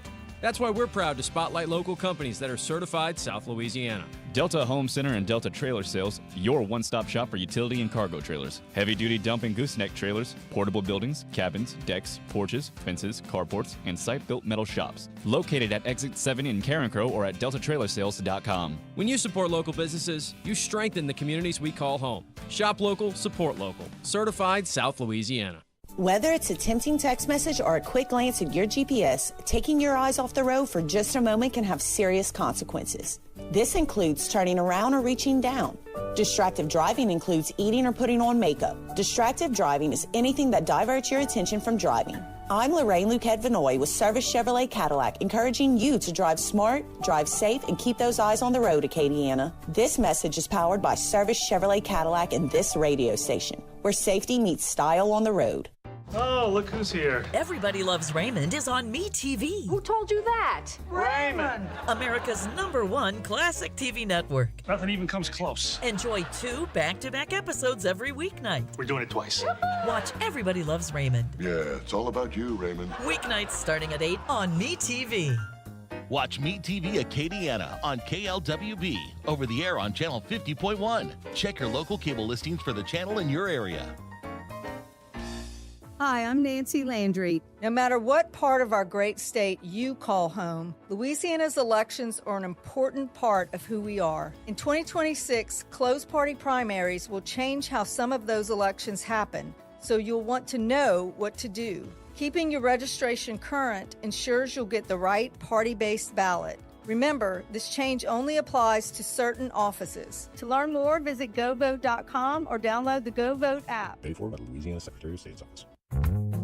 Many medicines used to treat colds and flu contain acetaminophen, a pain reliever and fever reducer found in hundreds of over-the-counter and prescription medicines. But taking too much or more than one medication containing acetaminophen per day can damage your liver. So always read the label and don't take acetaminophen if you drink 3 or more alcoholic drinks every day. To learn more, visit fda.gov/OTC pain info. A message from the U.S. Department of Health and Human Services Food and Drug Administration. Want to get caught up on everything that happened today at the circus that is SEC Media Days in Tampa? Yeah. Not to worry. We've got you covered. Back to more SEC football talk on ESPN 1037 Lafayette and 1041 Lake Charles, Southwest Louisiana's sports station. And powered by Service Chevrolet Cadillac. We welcome you back into the LohDown Radio Row Digital Drive SEC Media Days 2026. The week continues, and we have with us J.D. Piquel of On3, one of the rising stars in this business, man. What's going on? It's kind of you, dude. That's a very, very kind intro. Dude, this is awesome. It's funny because we get to Media Days, and there's some people that kind of roll their eyes and say, oh, we got Media Days just talking. It's like, about to spot the ball, baby. It's around the corner. You can feel it, and it's a pleasure to be on with you. Tell me a little bit about you, man. I know, you played a little bit, and then you start this thing up. You're just kind of working your way through it. Like, you've kind of started to pop off a little bit last couple of years. What's that grind been like? Man, just putting your head down and trying to do right by the people that you work with and work for. And I've been very, very fortunate to be able to be in with On3 as they're continuing to do great things in this space and work for someone in Shannon Terry. But played my college football at Cornell and then graduated there and had an extra year to use. So I went to Baylor and had a walk-on spot there. And it's funny enough, the SID for Auburn is Taylor Bryan. He was the SID at Baylor when I was there. And at our media day for our team, standing in line waiting to get a headshot taken, and he just asked me, hey, what do you want to do when you finish playing football? And I was like, I'd love to get in the media. No idea what that looks like. Would love to do media. And so fast forward the tape a couple weeks later, I get another concussion, which at that point made too many, and retire from football. And I wake up to a text a few days later after retiring of, hey, got your name from Taylor Bryan. do you want to come by and try and do a post-game show with us and try your hand at media and whatever? And so, again, at this point, had no real, like, on-air experience to speak of, but because of Auburn's SID, Taylor Bryan, was able to get a foot in the door with an outlet in Waco and then be able to start building on the digital side. So, yeah, it's been a blast to be able to do this, man. It's been awesome. It's good stuff, man. All right, let's talk about the week then. You've had your fair share of experience in these types of weeks, and going in, right? We said it, like no one's, and I've said that before, nobody's going to play any games while we're here this week, but yet our opinions could be drastically different about teams, players, situations when we leave. Is there anything being here on day 4 that has changed your opinion about something? I think John Mateer being more comfortable is noticeable. Now, what does that mean, like you said? Who the heck knows? But it's funny comparing how he operated in Atlanta a year ago, where he's the new kid on the block from Pullman, Washington, and he's this big unknown of, is he going to be the guy to bring Oklahoma back? And then to be here and to seem so relaxed and to understand what he's getting into in the spotlight the SEC is, he's a guy to where I don't think there's any real questions about him physically if he's healthy. I think it's all about everything from the neck up when it comes to comfortability and processing the defense and all those things. Like I'm a big John Mateer believer. And so I came away even more of a John Mateer believer. The other thing was Josh Heupel, man. Look, chill. Got the Turks and Caicos tan going. Like he was chilling. I'm like, maybe it's because he just landed a 5-star running back, and that's probably a good vibe. But also, I remember in Nashville, Nick Saban pulls up with the quarterback battle going on, and he seemed the same level of chill. Just filing that away. Wonder how good he feels about his quarterback room. I'm glad you brought that up because one of my themes of the week was I remember being in Dallas 2 years ago, and the question was like, who's got a quarterback they trust? And there wasn't really a whole lot of them. There was a handful of quarterbacks back, but not really anybody you really loved. You fast forward to this year, everybody's got a quarterback they like. Everybody. And if you don't, then you got a question, you got a problem there. Alabama, Tennessee, maybe some of the ones. But then again, I was reminded by one of my friends on Alabama radio, nobody thought Ty Simpson this time last year was going to be a first-round draft pick. Yeah. So we could sit here and assume, well, it's going to be the Sellers and the Levitts and the Arches and the Mateers. Whoever Tennessee rolls with, whoever Alabama rolls with, who's to say? Who's to say those guys aren't the next ones up? Nobody knew the name Trinidad Chambliss last year. Oh, even better, yeah. Austin Simmons was here. 4 weeks into the season, right? Austin Simmons was the guy. And then Gunnar Stockton, I mean, it was like, you hear good things about him from people in Athens, but all he's done so far is lose a playoff game against Notre Dame, and then he goes out and finishes top 10 in the Heisman voting. So it is funny. The narratives we have in the preseason and what ends up being reality come October is just such stark contrast. But, it's fun to talk about, isn't it? It is. It is. That's that group of teams. I was talking about this earlier. Vanderbilt, South Carolina, Vandy, because we don't have Pavia back, so we're saying, what is it going to look like? Carolina just last year was so up and down, and the injuries, the O-line stuff. Sellers didn't quite take that next step.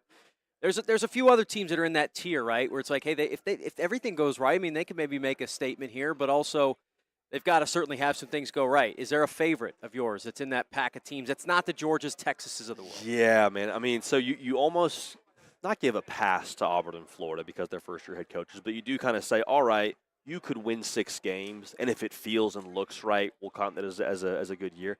I don't know if I can quit Lenora Sellers, man. Like as a grown adult man with a wife and a kid, I don't know if I can quit Lenora Sellers. I've seen it too many times in real life be awesome with him without perfect circumstances. Like the game against Clemson at the end of 2024 where he's like throwing grown men off of his body, scrambling and running for touchdowns. I'm not just projecting with him. Like Bryce Underwood at Michigan, we were all going off of the traits and when it was a prospect and, you can be X, Y, and Z if it all comes together. It's like we've seen it come together for Lenora Sellers. So now with a more, you would think, capable offensive coordinator and hopefully those weapons around him are better and a better offensive line, I think South Carolina is very, very poised to be, if nothing else, frisky in this conference. I want to ask you that as somebody who played the sport, right? When you talk about a quarterback in an offseason and they go, hey, all right, his intermediate passing game's got to get better, right? That 15 to 20-yard window, maybe he's got a nice deep ball, but that's got to get better. It's easier, and we always do this with like basketball players. I mean, the guy's got to get his three-point shooting up. All right, well, he's going to be in the gym every day working on it. How does a quarterback go about that? And you think there is a situation where you go, hey, man, let's hammer 15-yard outs for 3 straight weeks in the offseason. Like, what is that going to look like for somebody like Lenora? I think a lot of it's timing, too, in the intermediate game, right? And a lot of it will be repetition. I wonder for Lenora Sellers how much of it was, hey, I know I have like half a Mississippi and a half to get rid of the football here. And so when that shot clock internally is so sped up, you rush all the fundamentals. Your feet aren't right. You're maybe trying to get rid of the football too quickly and not following through on your motion. You're short arm it. You're off your back foot. And so just all the little things that seem like minor details but make up big results. I think just having more confidence in the offensive line and having more consistency from that group over the course of an entire season should do a lot for him in that department. You'd like to hope. J.D. Piquel is our guest. Savon 3 joins us here on the LohDown. Arch is here. Arch just got here, so of course all the buzz, all the frenzy around him. I mean, on one hand, last year was what it was. We know maybe there was some shoulder stuff. There was certainly some really nice moments there as well. Yeah. He's dissected in a way that's really probably not fair to him. At the same time, he's given the benefit of the doubt, maybe the way that it's not fair to him. What do you make of what year one looked like and what year two for him as a starter could be if things go right? I like what you said. He's so tough to talk about because everybody needs to be so extreme all the time in this space anyway. And then you say your last name is Manning, and it's like, is he going to win the Heisman Trophy or does he suck? And it's like, I don't know, dude. Like, can we see a couple more starts in his second year? I am at the point where everything that is possible with Arch Manning is real. Like the potential, and what I say is like I'm 4 dates into this thing. Like 4 dates into a relationship. You may not be ready to propose, but you want to learn more. You think there's a future. You could see a path there, but you're like, it's 4 dates. Let me meet the parents and go home for the holidays a little bit before we get too serious about this. I feel that way about Arch Manning. I will say what impressed me the most about him last year that I think is real, the emotional resilience to have your home stadium boo you against, I think it was like UTEP or UTSA or someone like that. And to be able to mentally get off the ropes when everyone's talking about you being a bust. I think that's really impressive, and that's why I have confidence he'll build on the end of last year as opposed to recreate the beginning of last year. Kiffin went this morning, and everybody in Baton Rouge is certainly excited to see what it's going to look like. We know what the offense is, and I had a chance to talk to Trey Des Green earlier. He's a guy who's licking his chops about what it could look like to play tight end in that offense. So that stuff we know is going to work, but at the same time, I sit there and go, all these transfers getting brought in. They've got Clemson, Ole Miss, and A&M in the first month of the season. They've got to win right away. What do you make of the idea of them not only having to get this thing right, but having to get it right early? I didn't know Hulk Hogan died until this morning. I mean, how about that being part of the opening Lane, presser? He certainly went a long time in his opening presser there. Yeah, I think that taking a knee there, he said, I'm going to go ahead and just limit the questions I get because it'll be an absolute firing squad. Obviously, I was aware that Hulk Hogan passed, but to have that in the opening presser was, I think, absolutely wild. I think what I've said about LSU, like we're going to know in September, I think, if they're a playoff team or not, and not just by the number of losses or wins they could have, but I mean, you said it perfectly. Clemson at Ole Miss, and then you turn around after Ole Miss and you play A&M at your place. Like whether or not you beat Ole Miss, you got to have the emotional mechanism to be able to say, okay, flush that. Good or bad, we got to go play a really good team in A&M that made the playoff last year and embarrassed us at our place. I think if they can get out of September with one loss and have some proof of concept for that locker room, I think they go a long way for the new individuals. Because I think the concern is, whether it's fair to say or not, the concern is you got a bunch of guys that have no real attachment to LSU, no real attachment to Lane Kiffin and his staff, and if things break a certain way and you got 2 losses coming out of September, it's like, okay, I'm just here for an NIL check. I'm not really tied to LSU, and it could become a little bit transactional. Now, I'm not predicting that. I don't know enough about the human beings on that roster to say that, with authority, but I think that's always possible in the NIL era where there's not a real tie to these schools like there maybe has been in recent years with the sport. We'll close it with this. I want to ask you big picture. Obviously, you're somebody who loves college football because you've chosen to talk about it a lot, sure, right? And be here at an event like this. And you played it as well, so there's an extra perspective in there. When you take a look at all these hypotheticals and, hey, the SEC could do their own thing, they'll combine with this team will be in it, this playoff format will expand. Like, what do you make of the state of the sport right now and where it could be 5-10 years from now, which obviously none of us know what it's going to look like? Just speaking to the SEC breaking away, I want to hone in there for a second. We're in the trust tree right now, right? This is just you and me, ripping. I don't know that the pride of the SEC would allow them to say, hey, we won the national championship, but we didn't play Ohio State, didn't play Miami, didn't play Oregon. Like, I know this thing runs off money. I know there's frustrations with the SEC and they're being held back by other conferences. But when we really get down to brass tacks, doesn't that statement of the SEC will crown their own national champion without playing those teams, doesn't that just sound a little bit unfathomable? That's like one of the biggest backstops rather to that whole conversation. We've never walked away from, even there's been some great all-time SEC championships in Atlanta. We've never walked away from that game and went, well, we don't really have to do the rest of this thing. We're like, oh, man, I can't wait to see what that team looks like in the championship. Yeah, it's like, oh, they could win a national championship. Or maybe the national championship will be easier than playing 2000 whatever Florida, 2000 whatever Alabama. But, like, the national championship still, like, really freaking matters. I mean, LSU, Bama, it was, I want to say, like 2011?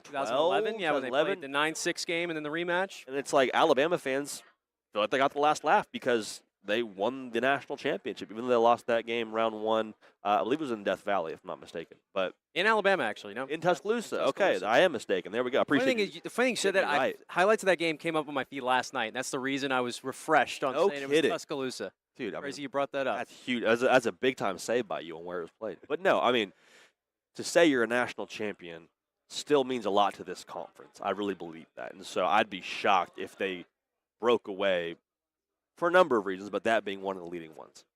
I'm with you on that, JD. Can't thank you enough for doing this, man. Let's catch up again during the season. My pleasure, man. Thanks for having me on. You do a great job, and it's awesome to talk ball with you, man. JD Piquel of On 3. We'll take a timeout. We got more coming up. You're listening to the LohDown. This is the LohDown with D-Loh, live on ESPN 1037 Lafayette and 1041 Lake Charles, Southwest Louisiana's sports station. With storm season having arrived, ESPN 1037 Lafayette and 1041 Lake Charles, Southwest Louisiana Sports Station, and Mid-South Power Solutions in Crowley want to bring you these hurricane safety tips.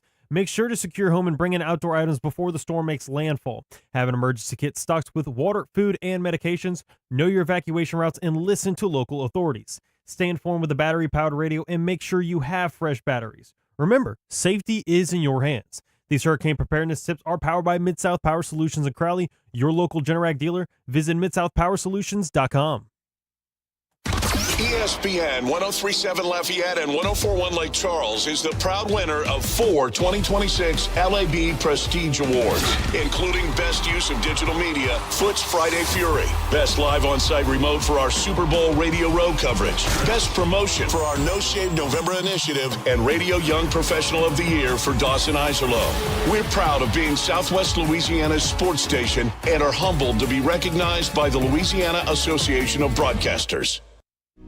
Did you know you can get great tasting Clear Springs artesian water delivered to your office or your doorstep at home? Clear Springs is 100% local with their own bottling facility at the world-famous Kentwood Aquifer, no chemicals added. Just pure Kentwood, Louisiana artesian water. Clear Springs Water offers delivery of 5 or 3-gallon water service with a hot and cold temperature water cooler or even single-serve bottles delivered to your home or office. Easy to reach, clearsprings.net, then contact us tab or 337-519-3563. August 15th is the date for the 12th annual Fête du Teche boat procession down the Bayou Teche. The day begins with Mass en Francais with Bishop Desautels at 8 a.m. at St. Leo's Church in Leonville. The boats then depart for a Eucharistic boat procession ending in St. Martinville. Register your boat today or find out more information at fêtedudeteche.org or by liking their Facebook page. Don't miss the 12th annual Fête du Teche, Saturday, August 15th. Every weeknight, MeTV has your laugh therapy. To chase away the blues or the olive drabs. With 2 hours of MASH at 5. This guy's ankle has tickled my funny bone. Followed by the Andy Griffith Show at 7. Doggone it, Otis. He's supposed to be hugging me when I'm arresting you. But he likes you, Barney. Weeknights on MeTV. Watch Meet TV Acadiana on KLWB, over the air on Channel 50.1. Check your local cable listings for the channel in your area. Hi, I'm Nancy Landry. No matter what part of our great state you call home, Louisiana's elections are an important part of who we are. In 2026, closed party primaries will change how some of those elections happen, so you'll want to know what to do. Keeping your registration current ensures you'll get the right party-based ballot. Remember, this change only applies to certain offices. To learn more, visit govote.com or download the GoVote app. Paid for by the Louisiana Secretary of State's Office. The United States Deputy Sheriff's Association is a national nonprofit and the largest non-governmental provider of services to law enforcement. The USDSA assists city, county, state, and federal agencies with free safety equipment donations and officer survival training, along with cash donations to families of law enforcement officers who perished in the line of duty, a citizen awareness program, and more. For more information on United States Deputy Sheriff's Association, please visit usdeputy.org. Want to get caught up on everything that happened today at the circus that is SEC Media Days in Tampa? Yeah. Not to worry.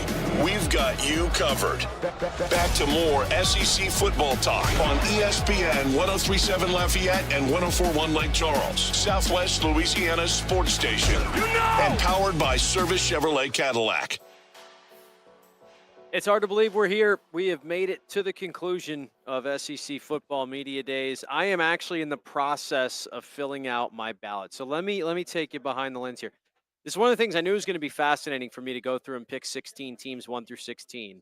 The biggest riser of the week for me in my own head is certainly South Carolina, because by the end of it, I kind of picked them as my dark horse. But still, I only picked them 5th. Like, it's not like I picked them to win the league. You know what I mean? I said I thought Georgia was going to have a down year, but again, this is all relative to expectations. Georgia, by having a down year, in my opinion, has them finishing 4th. I did pick Texas to win the league. I picked A&M to finish 2nd. I have LSU 3rd, Georgia 4th, South Carolina 5th, and Ole Miss 6th. But really, like, I'll tell you, 2 to 6, like A&M, LSU, Georgia, Carolina, Ole Miss, I kind of think are all interchangeable in my own head, at least. And even Tennessee and Oklahoma. I'm like, I don't think Oklahoma's bad at all. I picked them to finish 8th, but that's how deep this league is. I have Bama 9th. I have Auburn 10th. And then Missouri, Vandy 11, Missouri 12, Florida 13, Mississippi State 14, Arkansas 15, and sorry, Kentucky, I have you at last. It was tough. I mean, it was really tough to do, to be honest with you. I'll only share the other thing I'll share with you is my first, second, and third team quarterbacks.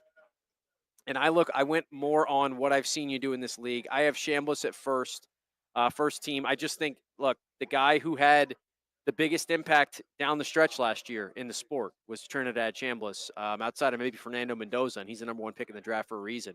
So I have Chambliss at number 1. So the other 3 quarterbacks I'm considering here are Arch Manning, Lenore Sellers, and Sam Levitt. Maybe John Mateer in there as well.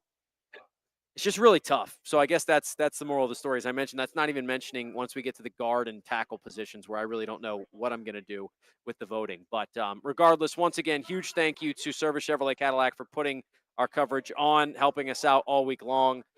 Huge thank you to James back in the studio for making sure we stayed on the airwaves, to RP3, to BP, to Delta Media in general for sending us here. It's been a great week. As I mentioned before, the week's not over. We've got tons of content left over. We have already planned out an entire Friday show, all original content, nothing that's been played before already. That will come your way tomorrow from 1 to 3. So that does it for us here live from Radio Row. Once again, thanks to everybody. Thanks to Service Chevrolet Cadillac. AFR is up next, and tomorrow, special spillover edition. It's 9 a.m. You just received a voicemail from your boss. Hey, Janet. Heads up. We got an important meeting coming up Thursday. The big guys are coming into town, so I need you in charge of lunch, and we've got to look good. Luckily for Janet, she knows a place, and she knows her boss will be impressed. Honey Baked Ham can cater your next event. Delicious and freshly sliced deli trays, box lunches with sandwich, chips, and dessert. Or try our fresh salad boxes and the perfect touch with a meat and cheese tray. Honey Baked Ham Company. Need peace of mind with your estate planning? Turn to Beal & Hebert, your trusted hometown lawyers. At Beal & Hebert, we make estate planning simple and stress-free, ensuring your legacy is secure and your future is in the right hands. Don't wait. Schedule your consultation today at BealHebert.com. That's BealHebert.com. Safeguarding your tomorrow today. You thinking trailers? Think Tibbs. Whether you tug it, tow it, or transport it, Tibbs Trailers is your headquarters for enclosed, flatbed, and hydraulic trailers. You won't find a better selection or a better price than right here. We've got the experts to repair or customize your trailer so it'll be ready for whatever you pull it through. Why would you go anywhere else when you can go to Tibbs Trailers? Now we're talking trailers. Between Scott and Doosan, Hello, Acadiana. Cajun Carts is your #1 full-service dealer for new, used, and custom golf carts. Perfect for on the job site, the neighborhood, or even out on the green. We are the only authorized dealer of American-made E-Z-GO and Club Car here in Acadiana. For all your service, sales, and mechanical repairs, we got you. So don't wait. Roll on over to CajunCarts.com or stop by our Lafayette location by the Jockey Lot and see why we've been Louisiana's golf cart headquarters since 2000.